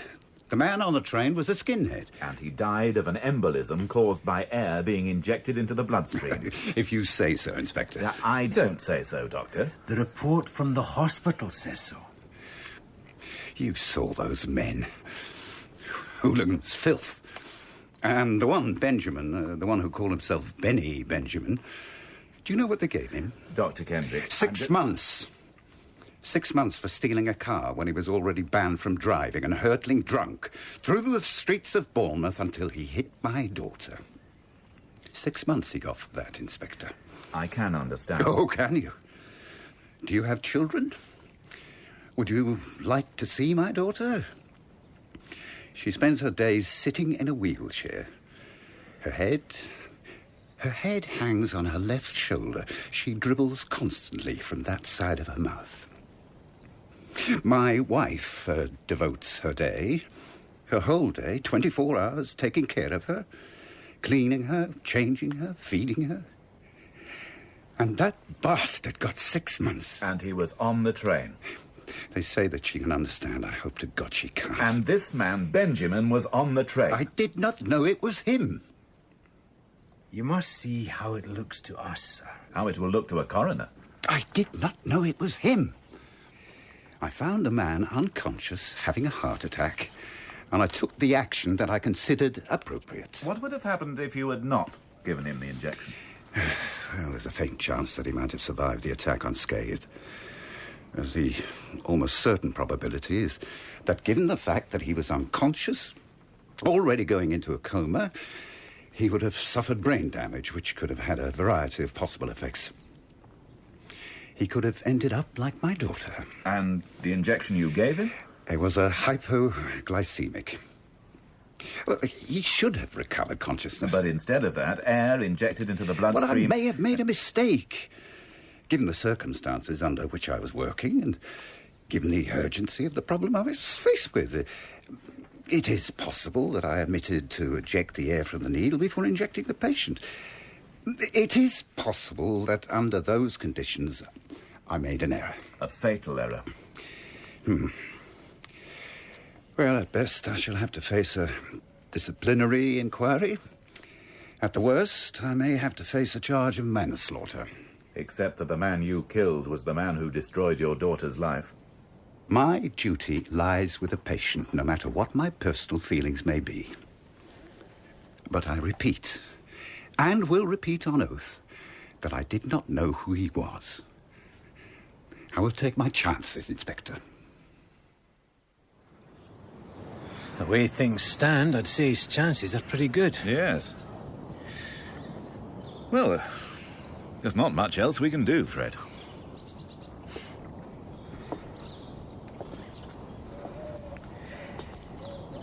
I'll contact the hospital. The hospital? What for? You know me, sir, the routine, tidying up the loose ends. You know why, sir. Who the hell is going to worry? You, sir. Me. We have to know how much of that drug he used. Whether he used the drug he said, we have to ask for a full post-mortem.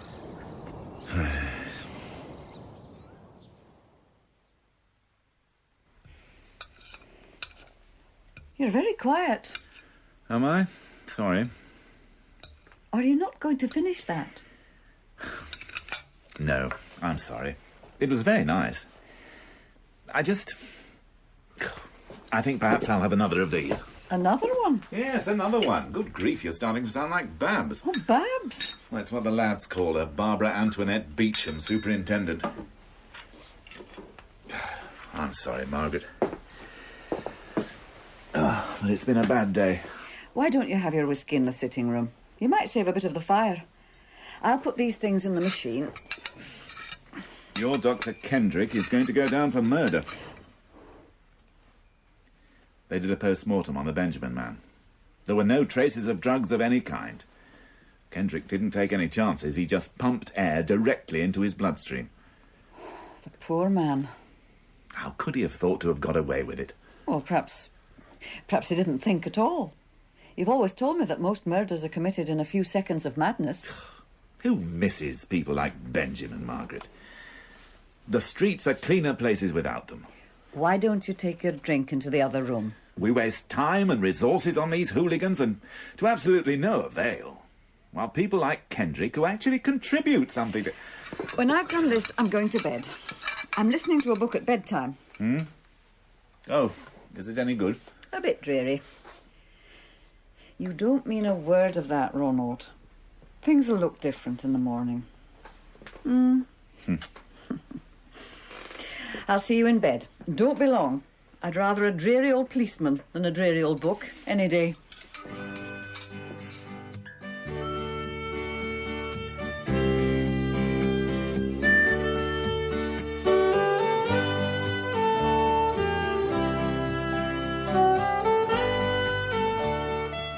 Death of a Hooligan in the Coleman and Astor series starred Stephen Thorne as Inspector Coleman and Joe Dunlop as Sergeant Astor. Margaret Coleman was played by Diana Bishop, Superintendent Beecham, Francis Jeter, and P.C. Trench, Nicholas Bolton. Dr. Kendrick, James Kerry, Benny Benjamin, Dominic Curtis, Adams, Tom Bevan, Jackson, Peter Kenny, Craddock, Paul Panting.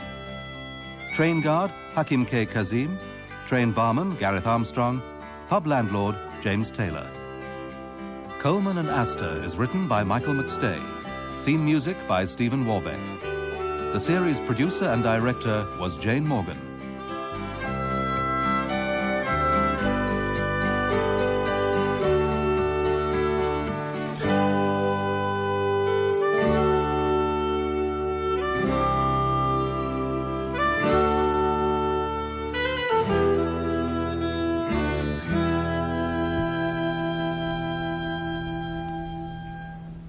Truman and Riley is a British radio drama series written by Brian B. Thompson and produced by Toby Swift. It stars Robert Dawes and Duncan Preston as a pair of ill-matched, middle-aged, marginalized Leeds detectives who are consigned to work on cases deemed too trivial for their more high-powered colleagues. I've made this tape using some of the exercises we've been working on, but this time to use on your own. So, when you're ready, simply take a deep breath. Close your eye, and as you exhale, release. Feel the worries ease from your body. Yes, hello, Truman.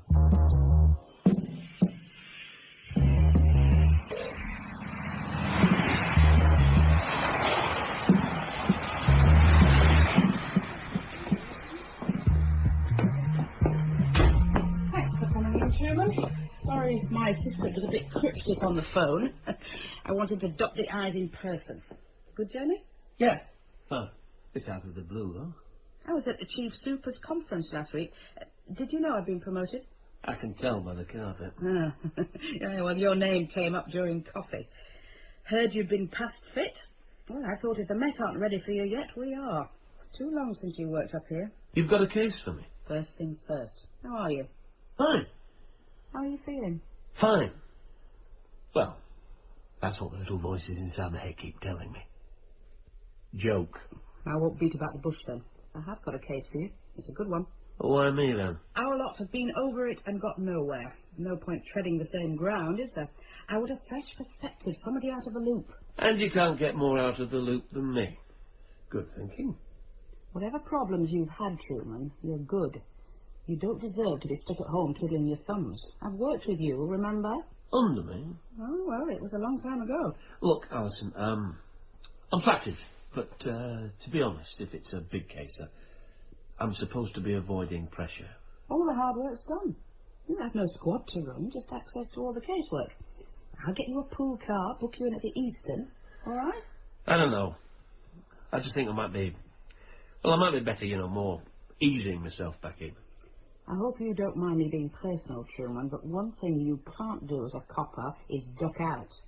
Sometimes in life you just have to grit your teeth and face it. Find out the hard way. Okay. Point taken. Yeah. Okay then. I will. Well, don't worry if you've made the right decision, because you didn't have one. Unless you fancied seeing out your career in lost property. Sandra, could you call Detective Inspector Riley in, please?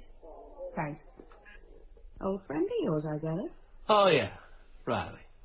Look, before he comes, there's been rumours. The odd finger pointed at our lot. What rumours? I don't listen to them. And anyway, I don't want you starting with preconceptions. Just take things as you find them, hmm? And let's hope rumours is all they are. Afternoon, Mum. Well. Truman. David? Didn't think we'd see you back here. Thought you were too good for us these days. Last time I got word, you were Birmingham. What have you been up to since then? A long story. After Birmingham, I went to London. Got myself a flat there. Nice. Riley is your liaison, part of the original inquiry, but now you're sort of right-hand man. I thought I was doing this on my own. No man is an island, and I'm sure a man's got better things to do than listen to us going over old ground, so let's retire to my office sugar. There you go. I put some ice in it, so at least it looks like a proper drink. Thanks. The booze, then, was it? Eh? Come on. Like the old you to turn a fight down. That's why you've been so quiet, is it? My name is Truman, and I'm an alcoholic. No. I just don't like it anymore. Yeah. Okay. We had some times, eh? Oh, must have a better memory than me. Seems like a life ago now. Let's say the line. Us against them, and it wasn't just colleagues like we saw now, it was mates. Like having another arm, having eyes in the back of your head. Look, I probably owe you an apology. In those days, I pushed you. Everyone. Too hard.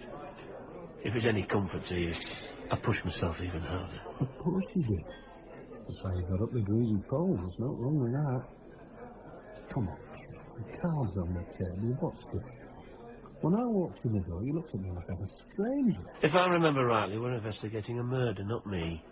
I'll find out. Thanks for the files. I'll look through them tonight, but in the meantime, you tell me. All right.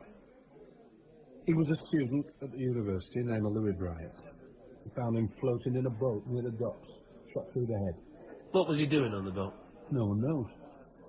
The little dinghy nicked from the docks, and he wasn't alone either. He had company. Half a kilo of coke. Well, not the most obvious end for a student. I know. When I've wanted to murder the odd one in my time, loud music, nicking traffic cones, never changing their underwear, but I doubt I'd go to this much trouble. Riley, there's a young man dead here. I think he deserves a bit of respect, don't you? Not this one. Why? He wasn't your ordinary student. We knew him from long before his undergraduate days. He had fun. Oh, yeah. Biggest drug dealer on the Lee Ferry. The Lee Ferry? Biggest estate out of town. I remember. I must have taken quite something to get himself into university, then. Not really. It's a bit of help from the do-gooders. What does it prove? Give them the world and it makes no difference. Once the toe rag, always the toe rag. What did he study, then? What do you think he studied? What does a drug dealer go and learn about, paid for by the taxpayer? Criminology. The world's sick, I tell you. Riley, I hope you don't take this the wrong way, but I've got a tape. It helps you relax. I could get you a copy. You've turned into one of them, haven't you? You'll be sending me for counselling next. No thanks. I've got my own help, and it tastes a lot better. Mine's a pint. And the more relaxed you become, the better you feel. And the better you feel, the more relaxed you become. Allow yourself to drift.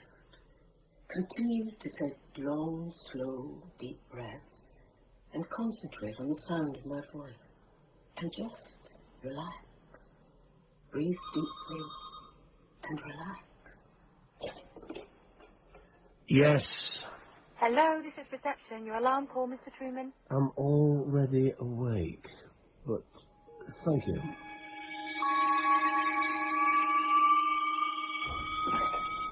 Oh. Make yourself at home, why don't you? Sorry, there doesn't seem to be a spare office. Alison thought you wouldn't mind. I should be honoured. I mean, I'm a mere mortal, aren't I? I don't get parachuted in to solve high-profile cases. Yeah, well, I'm beginning to wonder where the ripcord is already. Surely not. Anyway, false modesty, you've had the files all night. Come on, dazzle me. Well, for starters, I think you sold our victim Louis Bryant a bit short. There's enough clippings here from the local paper to worry Posh and Bex. Clippings are like piles. Hang around long enough, any arsehole gets them. Come on. You told me he was a dealer. You never told me how he packed in drugs and launched a campaign to clean up the Lee Ferry. He's a hero. He might, and I repeat, might, have packed in drugs, but the ideas he was pushing were just as dangerous. Them ones on that estate reckoned they could manage it on their own. All right. Next thing that stood out. The drugs and the brother. What about it? It just surprises me they haven't got a lead on them, Riley. Half a kilo, big enough to make a splash or two short. Oh, you reckon? You know, we seized a few months back. 16 kilos. Gateway to Europe we are now. Buy one, get one free. So what are we doing about it? Well, it's usual story, isn't it? Hands tied behind our backs. Now, where have I heard that before? It's true. Take the Lee Ferry. Take the Lee Ferry, please. Well, don't laugh then. It's a classic joke, that is. The point is, chances are that anything to do with drugs, anything, started on that estate. Yet we can't even knock on a door without permission from Mary in case we start a riot. Simple as that. In my experience, most things are. Well, these forensics aren't. Yes, they are. They're dead simple. We've got sod all. And that's the next thing I noticed. How can a murder leave so little forensic? But then maybe that's a clue in itself. Go on then, Inspector Morse. The drugs found with him. No prints at all. And the boat. Not even a footmark apart from worries. Well, what does that tell us? He was killed elsewhere? Body carried to the boat, chucked on? No. Bryant was on the boat when he was shot. From between 6 and 10 feet away. Clean through the head. Professional hitman? Well, possible. But I'm not so sure. I think the opposite. You would? Come on. To get that close, it's him front on. In my experience, that means someone he wasn't frightened of. Someone he knew. Talking of your experience, I've been asking around, and I hear you haven't been very well. Not very well at all. I'm going to get some fresh air, Riley. I need to make some inquiries. Oh dear. Was it something I said? Just a bit of background, really, Professor Crichton. What sort of student Louis was? Of course. Welcome to Ridings University. Take a seat. Thanks. He's a nice enough lad. Turned up to most of his lectures, had things to say in tutorials. I noticed Louis didn't have any A-levels. How come we got a place there? Well, our present government's rather keen that universities shouldn't be seen as elitist. Heaven forbid. So, to make up for all those places we give to well-educated kids who've worked hard at their studies, we also offer a place or two to those who are, shall we say, qualificationally challenged. So was it hard for him then? Fitting in? No, not really. He seemed quite confident of his abilities, keen to talk about his experiences, which, as you probably know, were particularly relevant. By the way, are you new? I don't remember. I'm from outside. Just brought in. I see. It's just I know most of the faces, that's all. Right, yes, of course, with your line of work. Talking of which, for me, more than anything, criminology. What exactly is it? Basically, it's the study of crime in society. All the way from causes to the crime itself, then on through detection, the criminal justice system, penal system, and beyond, to things like the study of reoffending and rehabilitation. It sounds complicated. Well, put simply, while you concentrate entirely on the who done it, we are more the why done it. And to some extent, I suppose, the how done it. Fascinating. I'd be interested in your opinion, actually. Your view of the criminal mind. Of course. Well, take a young man. Lives on a rough estate. Like a lot of lads his age, he gets into trouble. Drugs. Bit of violence. And then he gets a chance. Place at university. Room in the halls of residence. How easy do you think it would be for him to leave his past behind? Entirely possible. He's got a future now. Something to lose. On the other hand, you say young man. Most repeat offenders don't really put it behind them until a bit later, late 20s, early 30s. And let's face it, at a university there's no shortage of opportunities, especially when it comes to drugs. And if that's his background... Interesting. Purely hypothesis, I hasten to add. Conjecture, just playing along with your... Of course. But then again, the facts of Louis' death, drugs, and so on, do suggest he didn't leave the Lee Ferry too far behind. Terrible place. Still, it has its uses. We do a coach trip there every year. A case study on how housing design affects crime. It always makes me smile. how keen the students are to get back on the coach. I can imagine. Now, I'm sorry, but I'm going to have to, as they say in the cop shows, terminate this interview. Got a burial to attend, I'm afraid. Oh, sorry to hear that. Is it someone close? Not exactly. It's the Ridings University time capsule. Although what the little green men are going to make of an essay from every department and a few beer mats from the Students' Union beats me. Well, thank you very much for your time, Professor Crichton. Oh, before I go, there's nothing remarkable, nothing that stuck out about Louis' behaviour, particularly just before he died? No, not really. Just an average student. Oh, thank you. And, if you think of anything... Yeah, of course, Chief Inspector. Excuse me. Yes. Are you here about Louis and that then? Did you know him? We were on the same course. Well, there's a couple of seats here. Should we sit down? No, you're all right. I'll stand. What I want to say is like, well, you've got it all wrong. Well, why do you say that? You lot can't get it out of your head that he was some druggie. That was years ago. He was clean. Believe it or not, studying's quite hard. You couldn't hack it if you were drugged up. He loved this course. But all you lot want to know about is some drug land killing because it fits your prejudices. Oh, okay, look. I can appreciate your upset. But I'm new here, and I can assure you I'm starting with a blank sheet. And he was found with drugs. All right, fine. So it was a big shootout by rival drug gangs, was it? I don't know. Well, you should. If you thought about it for 1 second, you'd know that's rubbish. I mean, what drug gang murders a rival and just leaves half a kilo lying there? It doesn't make sense. Look, sit down. You seem upset. Now, what did you say your name was? I didn't. Hey, look, wait a minute. I've got to go.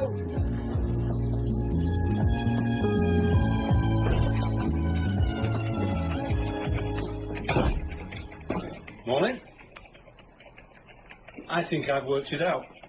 Well, that's a relief. Because I haven't. In fact, Not the case. I mean, what your problem is. Mine? It was that Sarah Billings murder, wasn't it? 89, do you remember it? Of course I do. You see, I knew it got to you. Even I remember going back to my jail one night and crying my eyes out. Sent you over the edge, didn't it? I'm right, aren't I? No, Riley. You're wrong. Totally wrong. In fact, there was probably only one on that team who didn't cry. And that was me. Because the only thing I cared about then was I had a board coming up. And I knew if I found that little girl's murderer, well, they'd have to make me inspector. Jeez. Didn't feel a thing. I was Robocop. Now there's a thought. Yeah, you're right. I wasn't really. And since you've brought it up, and you obviously want to talk about it, you might as well know this. It's taken me practically all my adult life to realise something that's obvious to most people. And what's that? Everyone's human. Even me. You can hide your feelings, but they don't go anywhere. They just fester, ferment, multiply. Until what, Truman? Let's return to the case in hand, shall we, Riley? Because I don't think it adds up. Before Louis Bryant died, did you have any intelligence, any clue that something was going down? If it's drugs, it's the Lee Ferry. No one speaks to us. Well, you could have fooled me. We've got sworn statements from Louis' mother, his brother, ex-girlfriend, youth workers on the estate, all convinced that he was clean and not involved in any sort of trouble. Well, they would. Come on. If Louis' death was a straight drug crime, a big deal gone wrong, an execution, something would have surfaced by now. But there's nothing. Plus, they've left the drugs behind. Look, I know there's rumours. What rumours? Well, let's have a guess, shall we? Louis was not a popular man with the police, was he? Wanted us out of that estate. Getting a bit uppity, was he? What with his university education? What are you saying? There's only two places round here that amount of drugs comes from. Either them or us. And if there's nothing to suggest it was them, we need to look at us. What? You said yourself. There'd been a big seizure. I want you to go and check. Make sure it was complete and properly documented. They were right.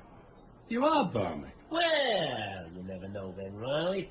For a case that doesn't make sense, I'm the perfect man, aren't I? And I'm Murder Squad, not an internal investigator. You do it. Look, I'm sorry if it seems disloyal, but you've got an advantage, Riley. You know what goes on in this force. You know people's minds, what they're capable of. Murder? Not necessarily. Could be an enticement operation went wrong, botched undercover job. It's worth looking at, Riley, because I've been here before. And right now, we're drowning. And when you're drowning, you cling on to what you can. I didn't even tell you my name. How did you know which hall of residence I was in? I asked the secretary at criminology. She's very efficient. Got passport photos of all of you. So what do you want? To carry on our conversation, Amy. I don't really like talking to policemen. Well, I'm not really like a policeman. Come in then.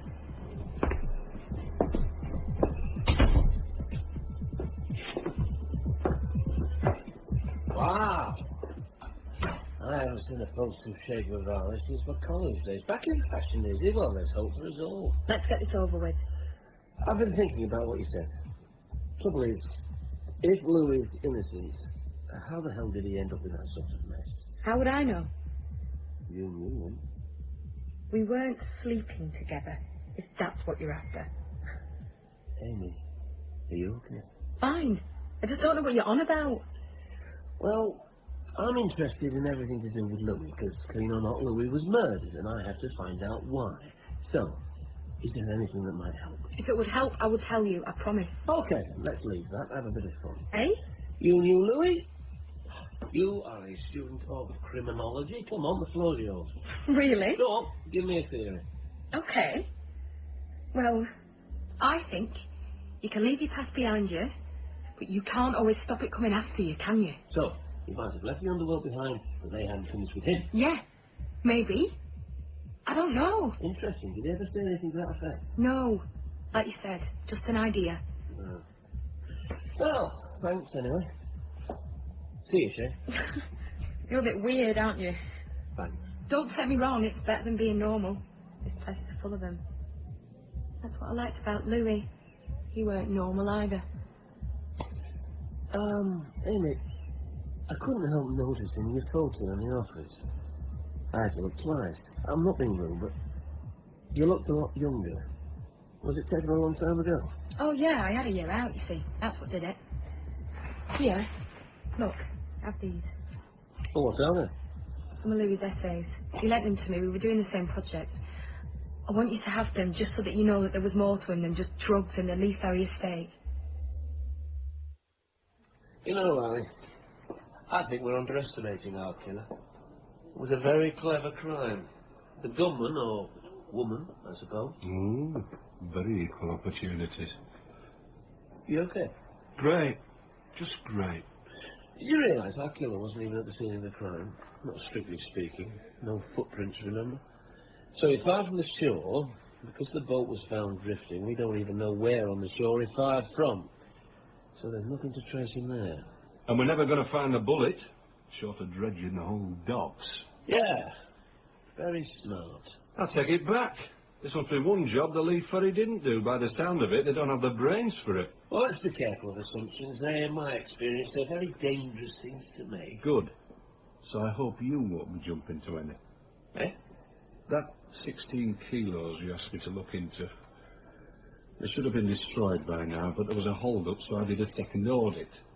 Turns out one of the bags has been switched, so no one had noticed a real bag had gone missing. The real one, which ended up on our boat. Good work, right. Any seizures should be properly recorded. One officer should have logged them on site, and the same officer checked them. Find out who it was. I already have. It was me. Oh, dear. Look, I'll speak to you later. I've got an appointment to see Crichton. He's a very busy man. What are you seeing him about? These essays. He's not marked them properly. Bloody hell.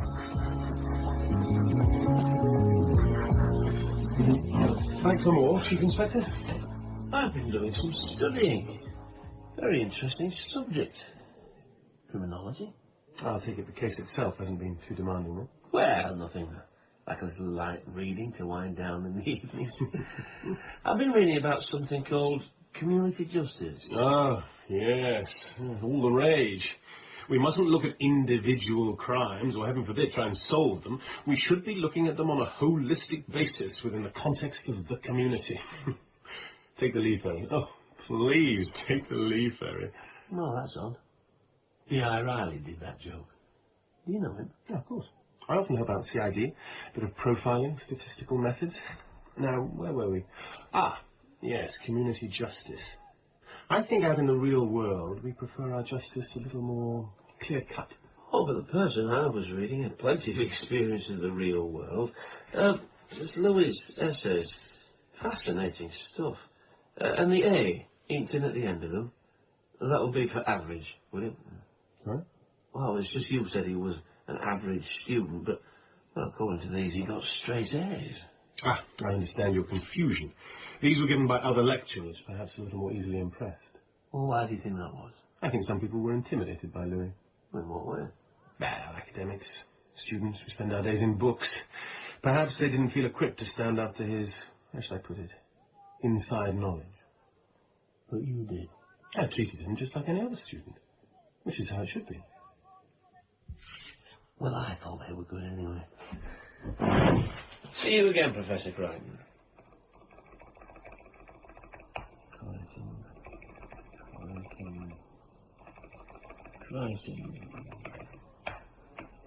Nothing on him at all. First sign of madness, you know, talking to yourself. Thanks for the tip, Riley. I'll pass it on to the psychologist. Look, I don't know how to put this, but are you sure you're okay? How's that then? Well, I'll tell you about the missing drugs. I mean, that is huge. And you go shooting out over some essays. Just to save police time, Riley, save you spending all your working hours trying to find out about my problems, I'll tell you. Look, if it's personal... Of course it's personal. I had a nervous breakdown, okay. 1 week I was running a murder squad, the next I couldn't count from 1 to 10. Oh, and I had a bit of clinical depression in between. But that's all over, is it? That's the general idea. Why were you so casual then about the drugs? My name being down. Well, you're not going anywhere, are you? No. So we can wait till now. Right, let's get going. Find out who had access to them drugs. And I don't just mean the people who were supposed to. Anyone who could have got close to them. They should have CCTV so we can check the tapes. Okay, go. And before we go, Professor Crichton from Ridings University. I gather you know him. What can you tell me? Oh, he's all right. I thought it was a bit poncy at first, but he knows his stuff. Bit of a lesson for us all, man. What is? Yeah, but for the grace of God, eh? I mean, I was thinking about it the other day, actually, after a routine job, last with some unpaid fines. I mean, all it takes is for her to cry rape and... Hang on. What are you saying? What's that got to do with Crichton? Well, I thought everyone knew. Big news at the time. One of his students, a year or so back, said he'd, you know, raped her. His record's clean. He got off, didn't he? Who was on the case? Well, I was for one. Ah. There should be something on the computer about it. I knew he was hiding something. I smelt it. Well, it's not the sort of thing you'd want to advertise, is it? There you go. That's the basics there. Date, victim. Amy. You know. Look, I've got to go. What about checking on the drugs? You go. But what if I did it? Oh, did you? No, of course not. Well then, what are you worried about?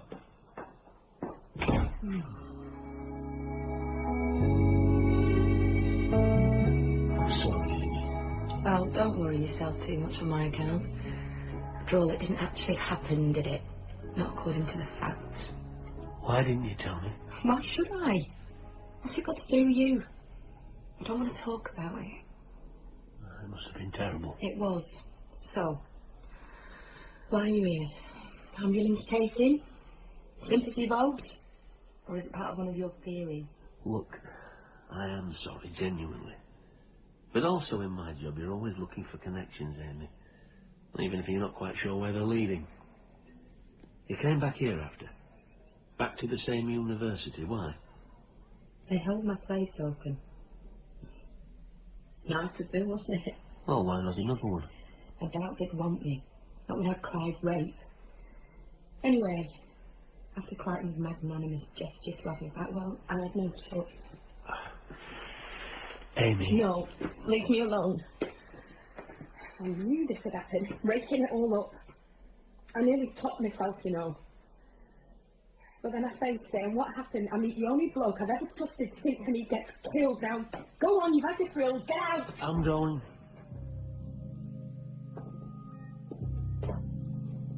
Thank you.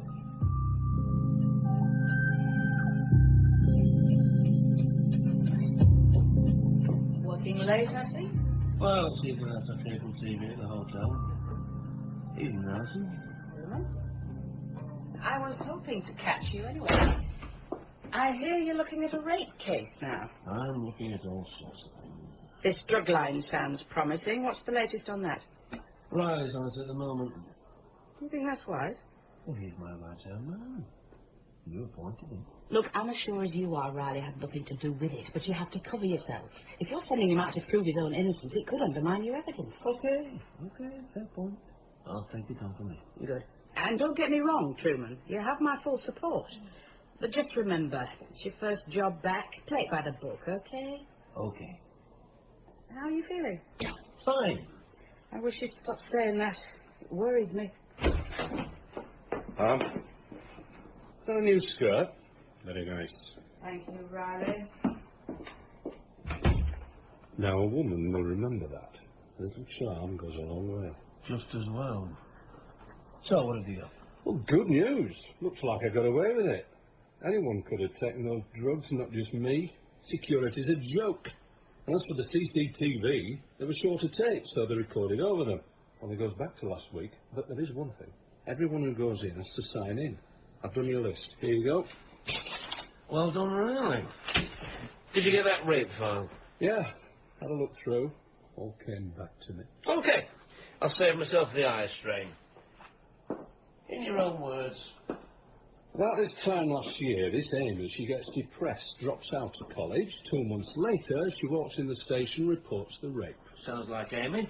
Upset but comes out fighting. Also explains the photo, her year out, probably aged at 5. It was never going to stick. Too long had passed. Too late for forensics. But she seemed pretty genuine. We did a thorough job, no corner cut, no stone unturned. But her recall wasn't very good, and that made things difficult as well.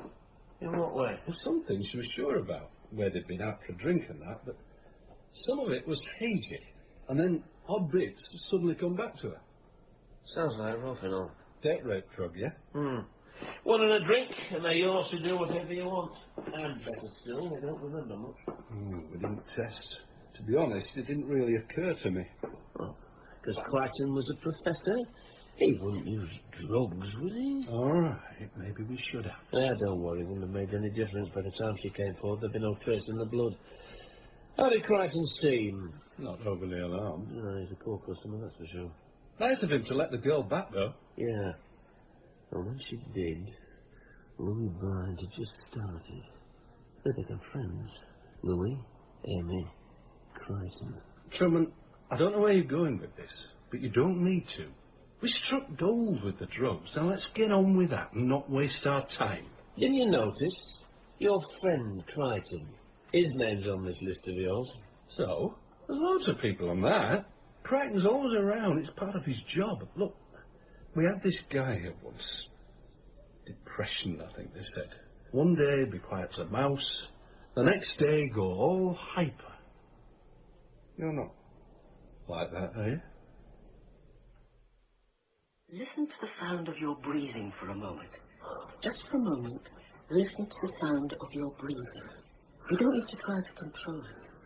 Just continue to breathe naturally. And notice how soothing it is to just listen to the sound of your own.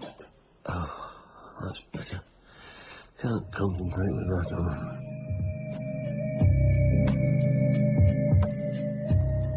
I told you, just leave me alone. What's wrong with you? I know, you must think I'm a real pain. I do. But there's something I have to know.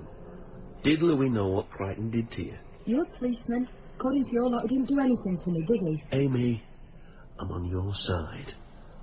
Please. Oh. I might have mentioned it to Louis. What did he say? Hardly raised his opinion of the bloke. They didn't get on then? Why? Crichton's a power freak. It's his god. And if you accept that, like most of the students do, he's fine. But if you stick up for yourself like me and Louis, he has to put you down, doesn't he? How? Well, you know what he did to me. He did let you come back, though. Power trip. So every day he's reminded what he got away with. And Louis? Louis? No. Crichton couldn't touch him.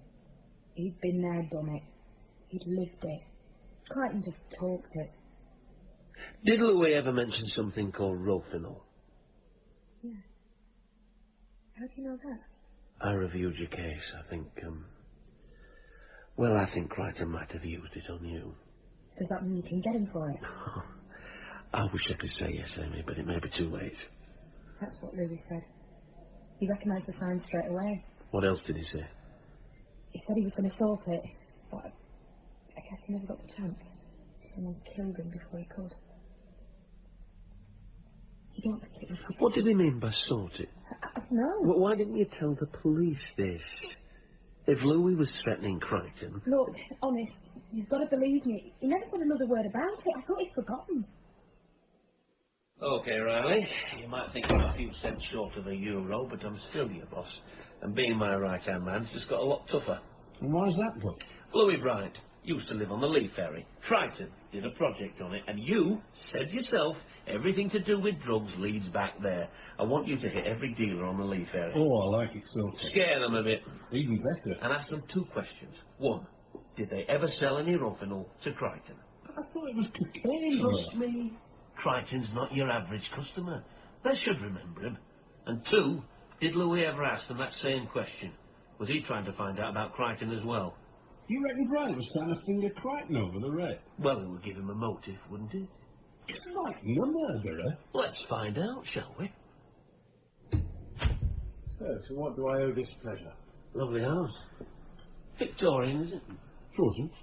One of the few cities left where a professor's salary can buy a decent home. That's right. Had a lot to lose, didn't you? If Amy had been able to prove it. Oh, congratulations.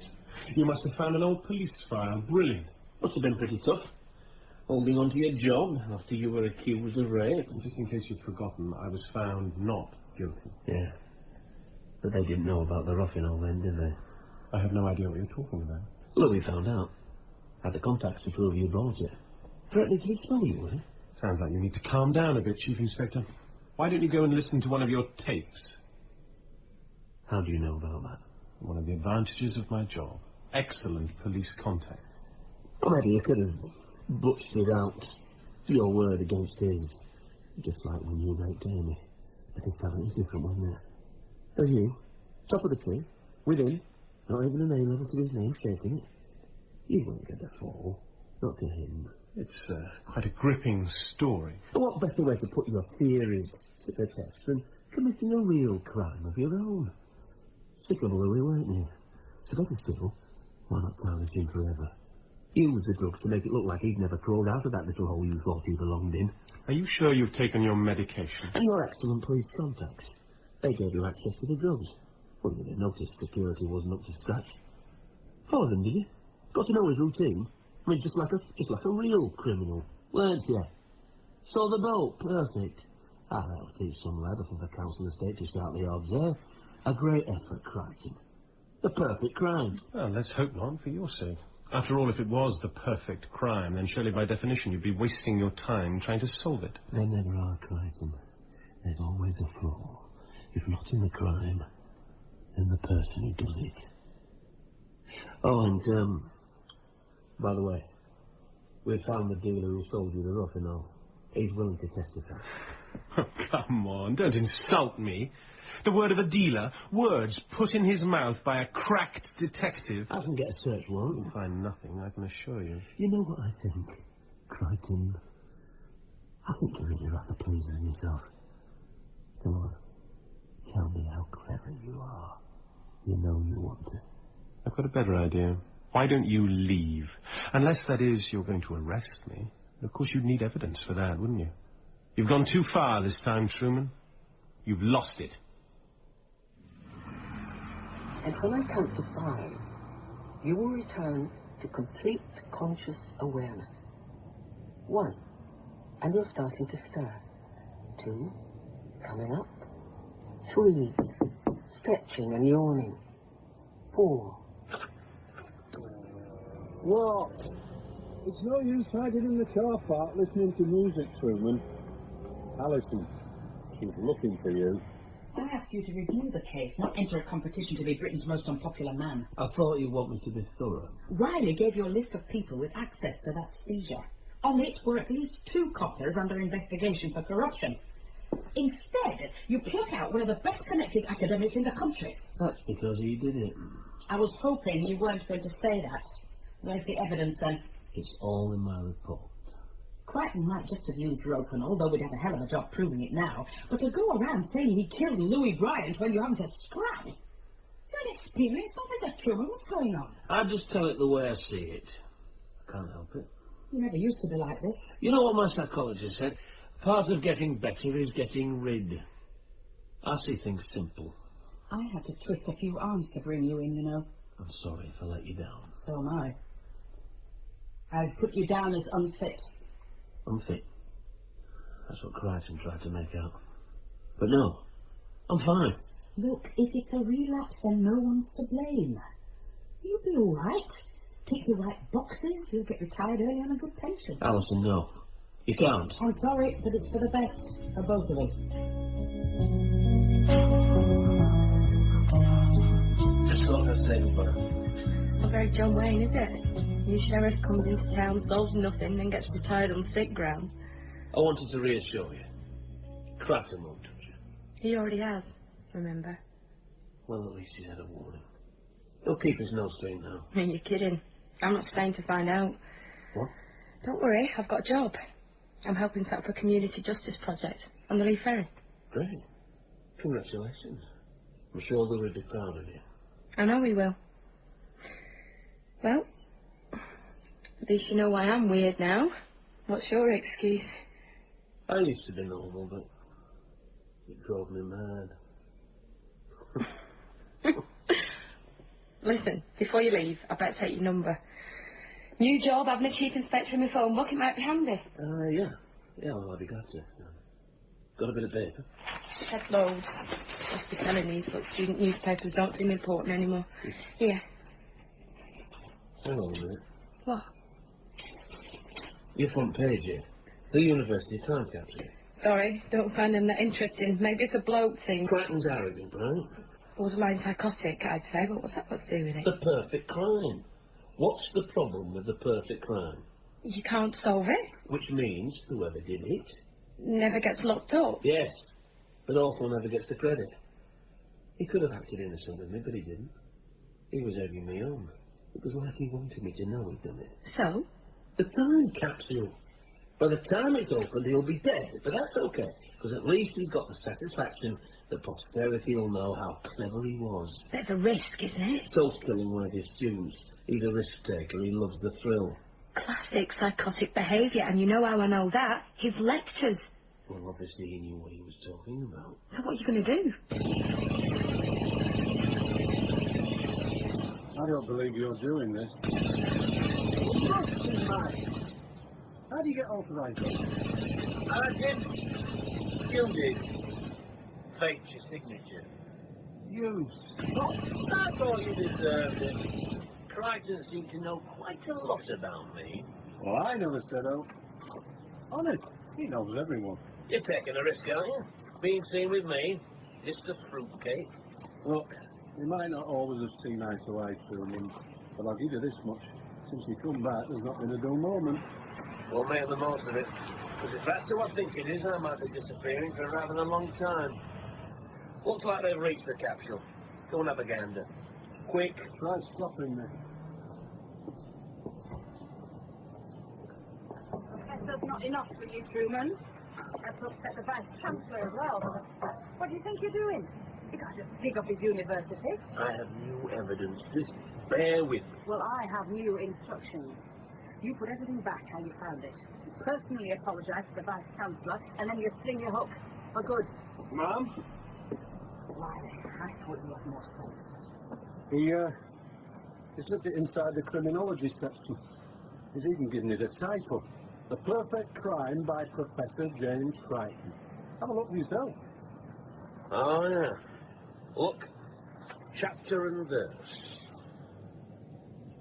Go and pay him a visit, Riley. Take a couple of uniform with you. We'll see you there. It'll be a pleasure, ma'am. Right. Well, I guess I owe you an apology. Well, don't let me stop you. Don't milk it, Truman. You've had a breakdown. I wasn't sure about you. Can't blame me. Well, I wasn't sure about Crichton. Or Amy, for that matter. But I kept on. still on you. All right, point taken. I won't make the same mistake next time. What? I thought you'd done me unfit. I don't suppose the Commissioner's got round to reading it yet. And I think we make rather a good team, don't we?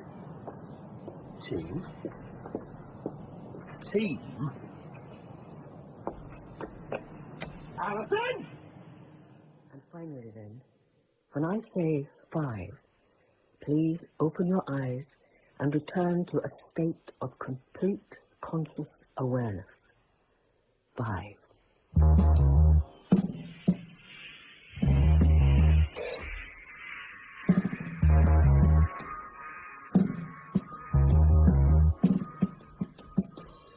In Truman by Brian B. Thompson, Truman was played by Robert Dawes, Riley by Duncan Preston, and Amy by Katie Kavanagh. Professor Crichton was Richard Linton, Alison Knight, Holly Hemingway, and the psychologist, Sandra Clark. The director was Toby Swift.